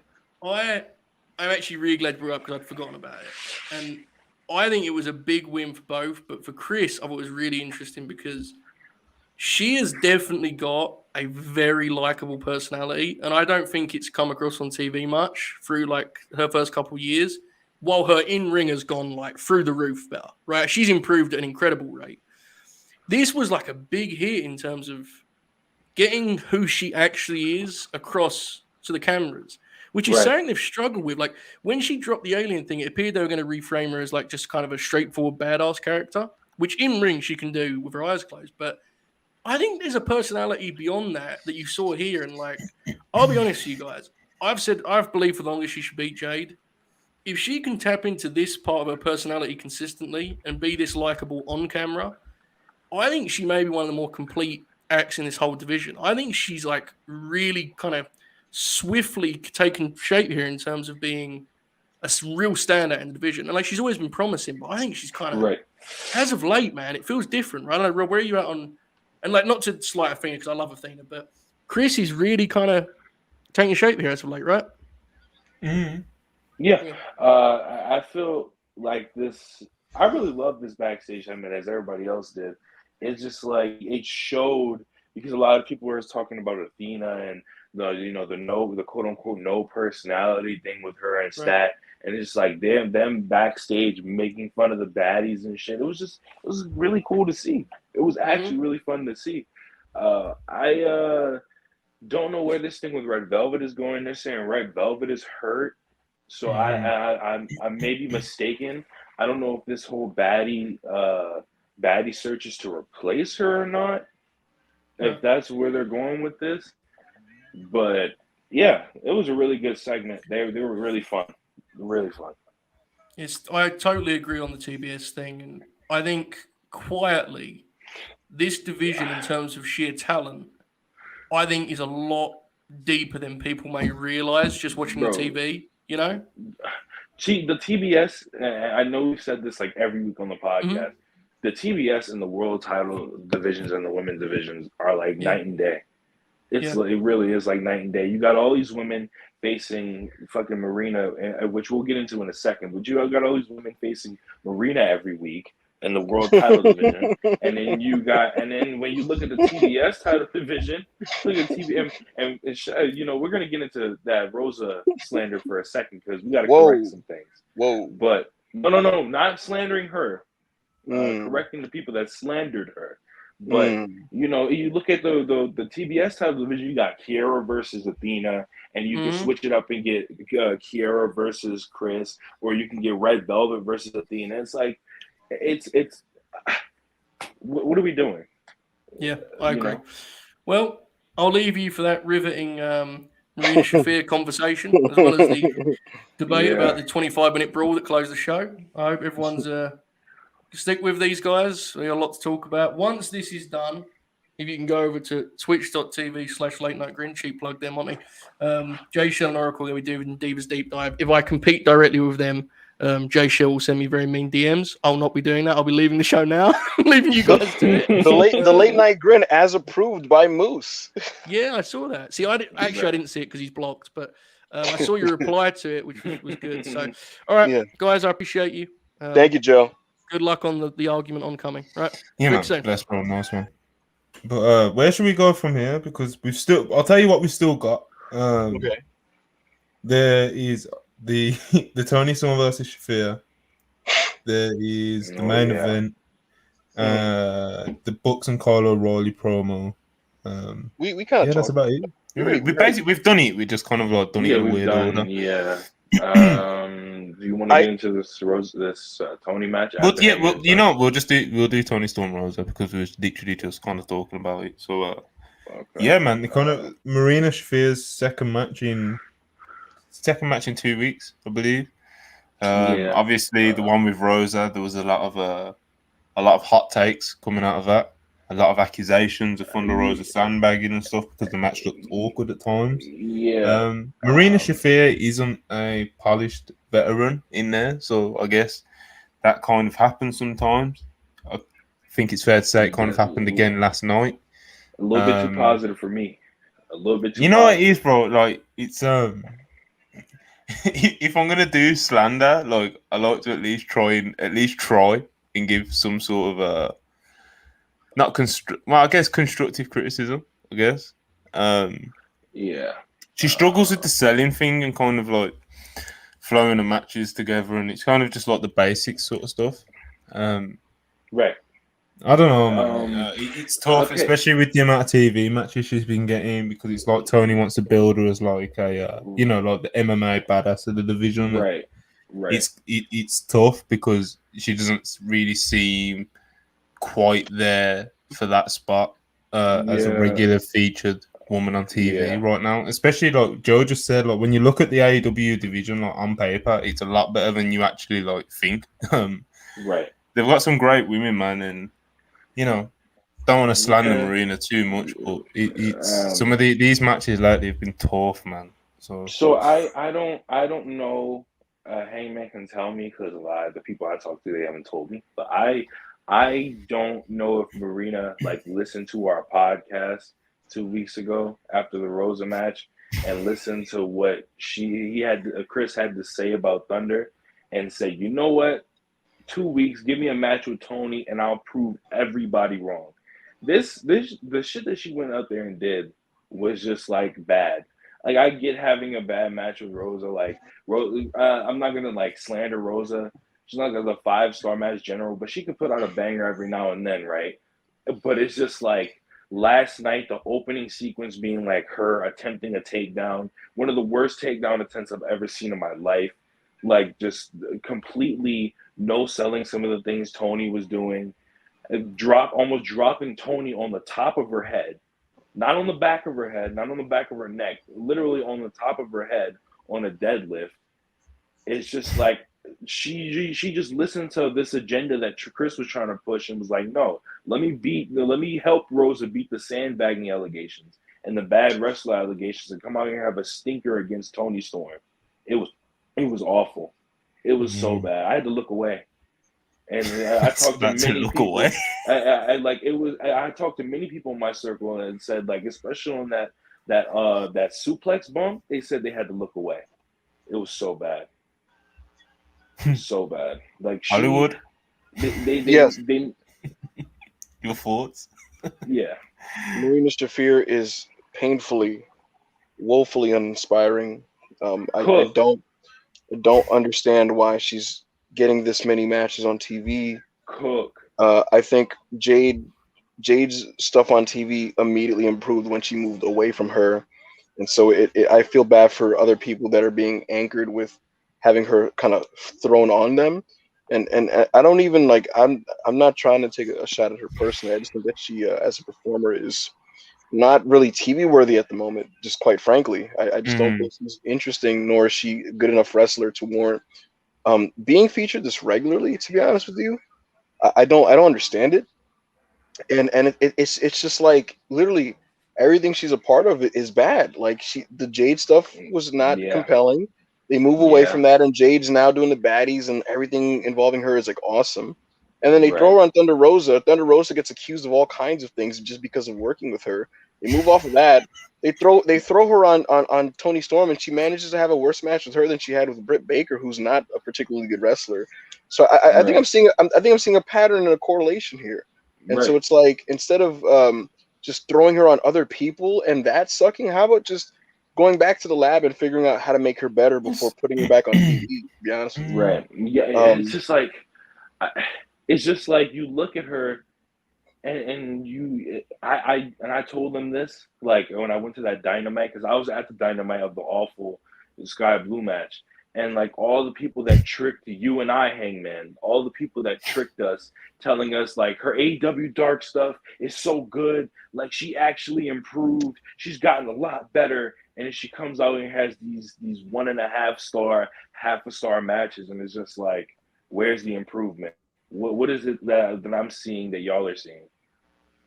You know, I just don't. Yeah, I just don't. I don't know if it's injuries from other people, but I just don't.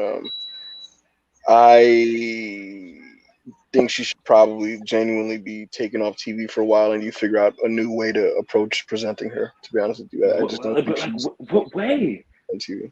I don't know. Maybe look, some people. Yeah, look, I'm not big on just giving up on people. Maybe sometimes you just got to reapply them in a different way.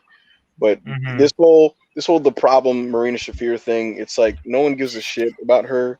She's never properly really introduced herself on TV ever. She's not convincing enough to be a legitimate shooter. You know what I mean? Like I'm not afraid when I watch her. Like I don't get the vibe like she's gonna like literally beat the shit out of somebody.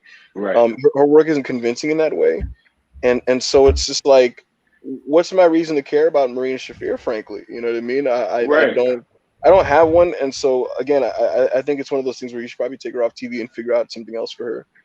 Instead of her having her dragged down like everybody she's working with. Right, because it seems like at this point, whoa. Yes. What happened? Yes. Wow. Whoa. I'm What's just up? confirming something. Do we have breaking news, Monty? Yeah, breaking news. Tomorrow, Tomohiro Ishii suffers left knee injury. Oh my God! In AEW All Atlantic. Oh my God! No! Oh my God! Oh my God! Oh my God! No! Oh my God! I'm gonna have to see Clark. No, I don't mind Clark Connors, but yeah, it's not even. I don't even mind Clark Connors, bro. But it's just how much more do we have to get? Yes, yo, it's like, dude, this show is cursed, bro. Like, genuinely. Now I don't get my Ishii. This show is cursed. Can we injuries, the CMLL shit, like it's crazy, bro. Can we just take Shingo out of the Darby match and just put him in this, please? Can we just fucking do Clark Connors? Fucking Clark Connors, nigga. That's what we get. This show is cursed. This show is. Oh my god, I was gonna get my problem joke off and everything. And it's just like, damn, dog, I don't even want to make it no more, man. Yo, the way Monty was like hyping it, I was like, is this bad news or good news? And he says Tomohiro Ishii left. No, someone said it in a live chat, and I just had to quickly confirm it. That's insane. Oh my god. I want to. Who made the report? I've had to tweet it with an Eric Bischoff face. So Who made the report? It's New Japan tweeted it, bro. Straight from the source, B. That's crazy. Ishii was probably gonna eat the pin too. That's the crazy thing. Oh my god. Clark Connors, man. Wait. Who's eating a pin now? Wait. Clark Connors is a confirmed replacement? Yes. No. Oh yeah. Oh my. Yeah, what I read out was the tweet straight from New Japan. Tomohiro Ishii suffers left knee injury. Clark Connors to wrestle in AEW All Atlantic 4-Way. That's crazy. Bro, we could have gotten imagine the visual of the stare-down with him and Miro, bro. Yeah. Oh my god. This show is cursed. Fuck it all. That's depressing as hell. Well, that sucks. Yeah, man. Like, damn, dog. I had like 8 jokes. Now I don't have versus Miro versus Black versus Clark Connors. I mean, good for Connors, I guess. Huge opportunity for him. To be honest. Yeah, like none of us. If he shows out in this, like it could be like comfortably like the biggest thing to ever happen in his career. But, like none of us are shitting on Connors, by the way. Like he's a good wrestler. Yeah. It's just obviously from a star power stature point of view, you know, he's not fucking Tomohiro Ishii. People, I'm sure people will get that. I don't think anyone will come for us for being disappointed in Ishii getting injured. So, but yeah, this card, man, like. And Monty, I literally opened this thing saying that was the match I was the most excited for. Yeah. This show is you put over Ishii heavy. Yeah, I did. Oh my god, man. That's crazy. People are in the live chat like suggesting replacements. Like, bro, it's Clark Connors, man. It's been announced. Like, it's not like it's something that they're figuring out. Like, it's out there. I don't think and mind you, Clark Connors is a good wrestler. Yes. Definitely. Yes. Me again, nigga like me, I'm putting Shingo in that 4th spot. I'm just taking him out of the Darby match and putting him in that 4th spot. Yeah, even though he's from my guessing, because he's only been in tag matches so far. Naito isn't 100%, but he could do the 4. Yeah, he could do the 4-on-4. Then just throw Bushi or some shit in the Darby thing. Who cares really? Just, you know, this is whatever. It is what it is. Other news awesome. That isn't, well, if you're a big Impact guy, Lady Frost has requested her release. Yes! Let's go! She is free! I didn't say she's been released. I said she's requested it, so we'll see how that goes. Yeah, she done a tweet not that long ago saying that she's requested a release from Impact. She only joined last year. Let's go! Can y'all hear me? Hello? Yes. Yeah, we can hear you. Okay. We can hear this victory lap, bro. Like, dog, I've been sitting here saying for the longest, like, she deserves to be in front of so many other people because she is such a she's a great high flyer. Like, her flips are like better than 90% of the flips like that women do, and she's very good in ring worker, bro. So I'm happy that she's finally like, bro, I gotta get out of here. Like. Oh my god, man! Yeah, man. Oh, that issue news obviously derailed us completely. Yep. But let's talk about this main event. So we had Tanner, Mox versus Jericho, Archer. Love all 4 guys involved. I thought it was a nice main event. Definitely felt like Tanahashi was kind of, he's saving himself for the big one at the end of the week. But yeah, man, Moxley's got all these cool little mannerisms that he does. I'm sure everyone's noticed that by now. But he's just, it was a nice main event, man. No complaints. And obviously we'll get to the angle after. But what did you think of the match, Hollywood? I really enjoyed it. I think that Hiroshi Tanahashi is just yeah, I just in every match he's in, there's a point in it where I just go like he's tremendous because again, like you said, he's not going like, he's saving himself for the for the Sunday show, right? And like it's very apparent when you watch him right now that he's in his old man stage of wrestling, right? Like this is not the Hiroshi Tanahashi that's just jumping all over the place and shit. 6, 7, 8, 10 years ago. And also, he doesn't have that type of offensive repertoire where it's like the moves are supposed to like wow you in 2022. Like he has like very like 20 years ago babyface offense, but it's the way he does it and his timing and his charisma that makes him so special. Because I'm watching this match and like I'm watching him and like as he's starting to get going, right? Because like I feel like he's the type of guy he has to kind of warm up a little bit, right? But as he gets going and he's in there longer, like you just start to feel it with him, right? Like I'm just like this is a fucking superstar, right? And he actually man. He connects, man. Like it don't matter if he's in the US, if he's in fucking Japan, obviously UK, Europe, wherever. It don't matter. Like he'll find a way. 100%, man. He's one of the greatest baby faces I've ever seen. I'm watching him there mixed up with Jericho a little bit, and I'm just like, man, this guy's just so great. I thought this was like a really, really fun, like kind of house show style main event where like the guys don't extend themselves, but they all work in a way where like it's a fun match and you're satisfied with what you've seen once it's all over. And so I really enjoyed this. I thought it was a really nice treat. Tanahashi is like the one New Japan guy I think in this Forbidden Door pay-per-view build that's like come off like the star that he's supposed to be for the most part. Right. Like I said, I mean, Osprey, you could debate it, right? Okada, I thought he didn't feel like Okada when he showed up there, but like Tanahashi, like it's because of how transcendent he is. I think that like it's like it's impossible to just not see him the way he's supposed to be seen because of how good he is at just carrying himself and being Tanahashi. And so I thought this was a really nice main event. I will agree with that sentiment in the fact that you said that Tanahashi has been presented a lot better than the other guys, because Will has been as well, but it's like you got 2 weeks in a row of segments, and I know he's supposed to be a heel, but you got 2 weeks in a row of Will just like winning a match or doing something, and then it's just like he's cowering away from the baby faces and everything and shit like that. So you got that. And then it's just like this match. Like Tanahashi for me is like if a few people didn't exist, the de facto greatest of all time. Like so, in him being presented like he's the best ever to do it, and like he's untouchable has really been good. I feel like they really built to a lot of the things that are supposed to go on the show, and especially the progression of the Jericho Appreciation Society stuff and the Blackpool Combat Club stuff was really, really good as well. I really love how much I love how much Jim Ross marks out for Tanahashi. Like he's done a really good job with like the top stars, Ospreay, Tana, and Okada, but Tanahashi especially, like you can tell, but like he gets him fired up. But I want to say something about that.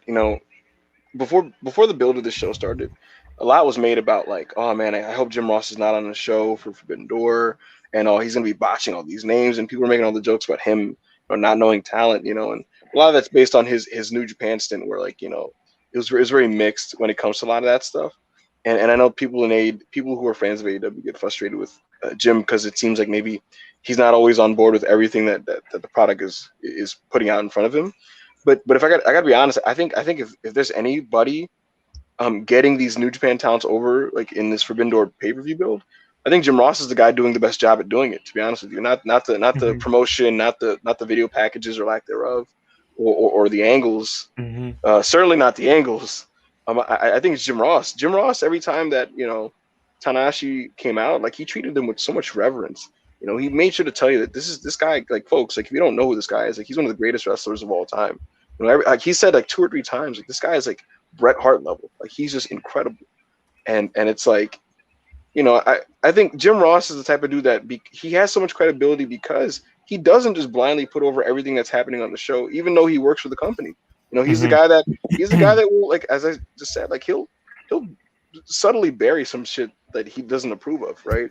And so he rolls his eyes with his words sometimes. Yeah, and because he does that though, I think there's credibility to his words and what he does co-sign, because it's like, because he doesn't co-sign everything, it means that when Jim Ross does say this guy is awesome or he's tremendous or he's great, he actually is great. You know, he's not like Michael Cole, where like he has the opposite of credibility because he just tells you everything that the company wants you to know, and this is the greatest thing ever, and that's the greatest thing ever. This is incredible. You know, like, no, Jim Ross, like it's different, and so the reverence that he applies to Tanahashi, I think it registers. Frankly, I thought that he's been doing a great job with this build. He gets, like you said, genuinely fired up when talking about Tanahashi, and he also did with Okada, and I think that he's done the best job in terms of getting these talents over. Yeah, because it's just like when he doesn't like somebody, he'll let you know. Like, he'll be like Chuck Taylor or like Trent Beretta. Like, he'll let you know. Yes.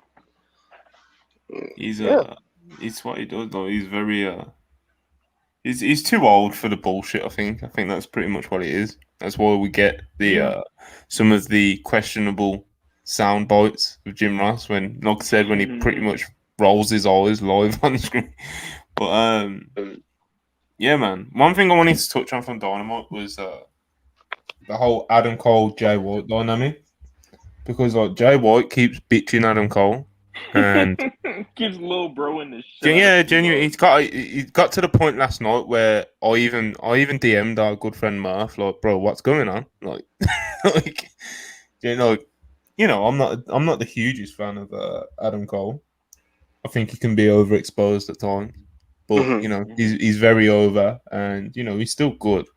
But this Jay White thing, man, Jay White just keeps little broing him, and he's, we got the bout tease yesterday, but surely my guess would be that we get some kind of angle between Adam Cole and Jay White leading up to or at some point during that match on Sunday, because last night it got to a point where it was like, okay, this is, you can't just let Adam Cole just like stand there and take all this sort of shit, because Jay White has little broed him 2 weeks in a row. Last night being even more obvious, but because of all the Okada stuff and that as well, it kind of got lost in the shuffle. But yeah, it wouldn't surprise me at all if we did get like some big angle between Cole and Jay White in this match on Sunday, or after, or just on the pay-per-view at some point. Yeah. Yeah. I also. I was just say, are we done? I didn't have anything to say about Adam Cole. Yeah, I was typing something, but yeah, I agree with you. Like, he's been little broing him every week, bro. Like last week, he was like, "Hey man, you're not getting a shot either, little bro." And he was like, "Dang, dog, what are you talking about?" Like, it's like, "Dang, man." It's like, man, this is the same guy that was challenging for the world title a few months ago, man. Like, come on, dog. Crazy. But yeah, I have nothing to say. Hangman, I heard you wanted to rip apart the ending of this show and certain fans. So, of course, yeah. I don't want to rip it apart. It's fair to question. It was weird. Yeah, bro. I just thought it wasn't a particularly good ending. It was like super comical. Like I thought it was like so funny seeing Jon Moxley and Tanahashi awkwardly stare at each other for like what felt like 6 minutes or 7 minutes straight. Like they were just awkwardly staring at each other and like pretending to talk to each other. Like it kept cutting back, and like Mox was just kind of like he's gritting his teeth, and you could see him kind of going like, "You motherfucker," and he's like swearing, and Tanahashi's like trying to awkwardly say things back to him, and like they're like peeking out what's going on around them, and they had to continue to maintain the stare. It actually kind of felt WWE-esque because like because it's ridiculous, because it was like preposterous, but it felt like they were told like you have to get the visual of you staring at each other as this stuff happens around you. It feels like very much like a setup like comic book panel thing that they wanted to do. It like straight from the mind of like Triple H or something. Like actually, that's what it kind of is. It kind of felt like because even like Triple H era NXT is like great, but like one thing you can't say it is like very I guess organic or like real. Like everything's very much meticulously laid out and planned. Like, do you guys remember O'Reilly and Cole had that really set up moment where like they're both kind of like face to face and like the security is holding each guy back, and it was like this perfectly set like image screenshot. Like it's that type of thing. Like they wanted to get the visual of them standing while people fight, and I think as an idea, it's better than in practice. And I think one of the problems is brawling is a lost art in wrestling, in my opinion. I think that Yes. I think that I think that like a lot of people don't know how to run in and brawl properly. And so because it's a crapshoot as to whether a guy can brawl or not, what you don't want to do is have it last long. Like long bad brawling is really fucking awkward, and the crowd starts to slowly die. And so to have it go on for 3 minutes where people are running in and just throwing bad punches and just bad, it's just bad looking fighting.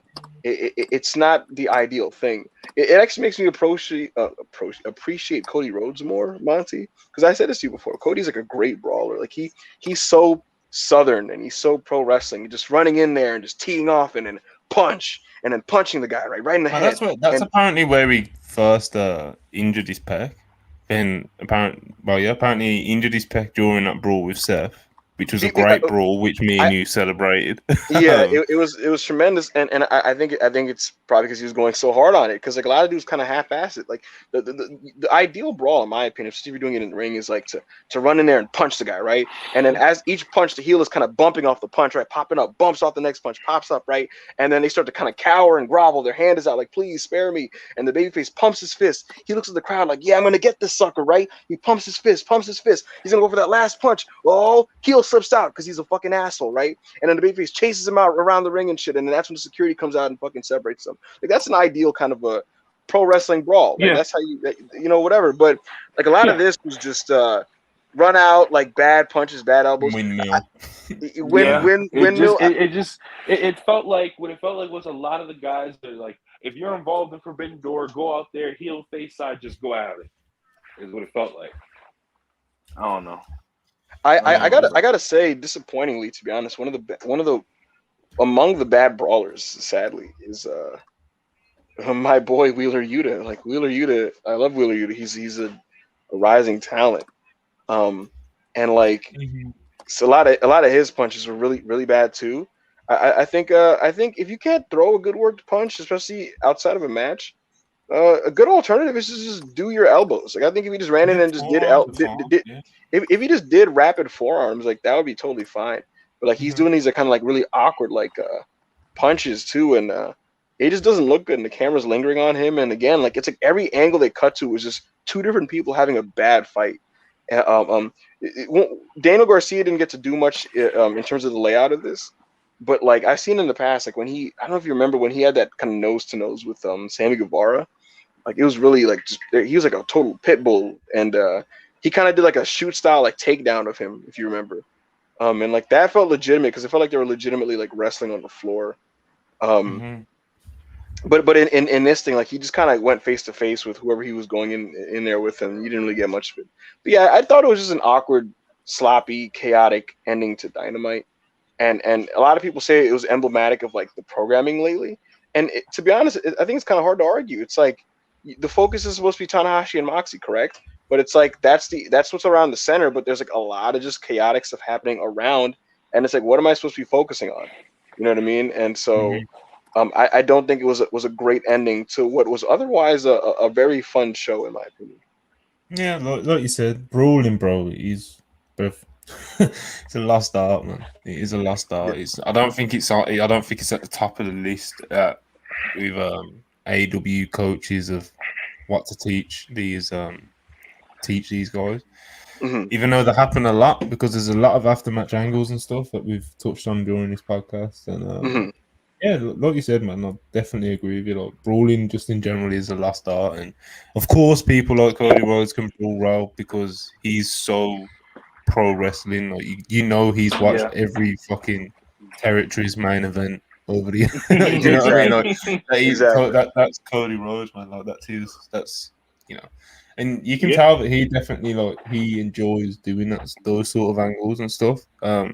One of the things I'll always go back to is like that brawl with QT that he had on the big boss when he was still in AEW. That was like really Cody loves putting that remember together, man. Like that is it's so Cody. So, but it is a lost art, man, and I'll always celebrate Cody, but that is one. That's definitely one of the things where you can definitely tip your hat towards him in contrast to a lot of the brawling that we see on a weekly basis. Whether that's WWE or AEW, it's not even exclusively at AEW. It's just certain wrestlers are really good at it, and he's definitely a lost art now. Asuka and Becky Lynch, I think it was last week, had a really bad brawl, and it was only saved by Asuka ending it with like wrestling moves because she's good at doing wrestling moves. But before that, and they were just kind of fighting. Like Becky Lynch's brawling was awful. So it's just a lost art. Honestly, Monty, I think what would have been a better alternative is if they just emulated that really famous Invasion era SmackDown ending. I don't know if you know the one I'm talking about, where like it's just one by one, someone runs in to just do a thing, and then someone else feeds and runs in, and then it's almost like people running in to take their turns doing like their finishers and stuff until like at the end of it, Stone Cold ends it with a stunner, and Jim Ross is just like, look at the bodies, look at the rubble, look at this and that. What's gonna happen this Sunday at Survivor Series? Like, and it's like this kind of this big thing. Honestly, I think if Kingston and then Garcia and then Jericho and Suzuki and all these guys kind of came out one by one, and felt like superstars doing their shit until at the end of it, it somehow ends with Moxley and Tanahashi. I think that would get it would achieve the same goal of like showing chaos and uncertainty while being a better put together segment in practice. But I also enjoyed how the one part of this I did enjoy was Suzuki coming out with no music, and it's like Suzuki coming out like, oh shit, I heard we was fighting. Like, I don't know, it just popped me. It was a lot went on, man. Lord. a lot went on in that last segment, and while it all went on, Tanner and Mox just kind of stared at each other. But it could have been better. It weren't overly offensively bad or anything. It was a good Dynamite. It made me more excited for the show. The show isn't ideal in terms of what I personally imagined in my head when I first heard we was getting the Forbidden Door pay-per-view and it was first announced. This isn't the card that it's nowhere near the card kind of what I was expecting, but a lot of that isn't AEW's fault. Do I think the card could still be a little bit better? Yeah, I do, but definitely don't think the card's bad. I think the card in play on Sunday will be great because the talent's just too good, man. The talent's just too good. It's very easy to say like, oh yeah, but the matches will be great, so the pay-per-view will be great, and but for me and I know a lot of other people as well, like, the card could be better, and the matches will be great. Though argument is it's not redundant because that is what you base a show off, especially pay-per-views, because it is just wrestling match after wrestling match. But I don't know, at some point when you look at the AEW and New Japan rosters together, you could probably, I say this all the time, but you could literally blindfold yourself, put the names in a hat, and just pick random names out of a hat and still get like a bunch of 4-star matches because the talent's just that deep. But yeah, overall, to kind of close off my thoughts on Forbidden Door, I'd just say the card's good, but it definitely, I feel like it could have been better. But again, obviously, a lot of it's not even AEW's fault, so I wouldn't go too far on shitting on AEW in that sense, to be honest, if at all. Dynamite, like I said, it was good. The ending was a bit awkward. There wasn't that many cons about the show, to be honest. But yeah, hopefully we get Claudio on Sunday. Like I've already said in this podcast, I've kind of put all my I put all my stock into it being Claudio. It could potentially ruin the entire pay-per-view for me if it's not. But that's a risk I'm willing to take, because if it is Claudio, it will make the pay-per-view for me. So yeah, you kind of put your reputation on the line, damn near. Yeah, man. Do we have any closing thoughts on Dynamite, Forbidden Door? What's coming up on the weekend? Is there anything coming up on the weekend besides Forbidden Door? I think there's a Warrior Wrestling show. I'm curious if there's going to be any aesthetic difference between this and like a Dynamite. I know it's a co-promoted show with New Japan, so I'm curious what the look is going to be like. Are we going to get the New Japan apron logo? Are we going to have a blue canvas? Is there going to be the ring? You know how New Japan doesn't have like turnbuckles? They have that one long kind of like padding thing, like rectangle pad.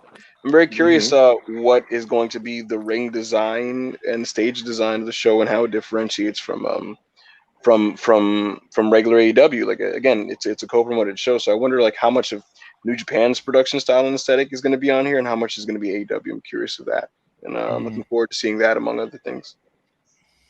Yeah, man. Yeah. Hopefully it's a great show. I'm sure it will be.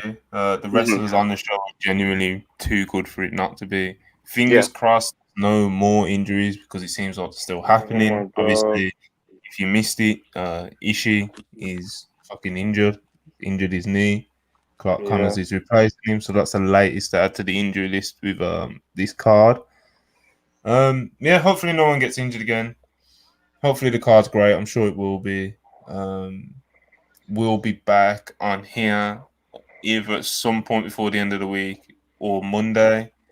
And yeah, man, like, subscribe, follow us on Twitter at WrestlePurists, hit up the website, WrestlePurists.com. We've just had a great feature put on there written by one of our feature writers, AC, who was he's had his issues with, just kind of like life and alcohol. It kind of all catches up to all of us, and the story of John Moxley going in and out of rehab and being on top like he is now, he really connected with that, so he wrote about it. It's a very personal, unique feature. It isn't just John Moxley good. It is it's a very heartfelt feature, and something some people may connect very heavily with it. So yeah, definitely recommend that feature. Always recommend any of our features on the website, WrestlePurists.com. And Hollywood, have you got anything to plug before we get out of here? Follow me at Backup Hangman for tweets about professional wrestling. I'm allegedly still involved in a review series of every main event of WrestleMania.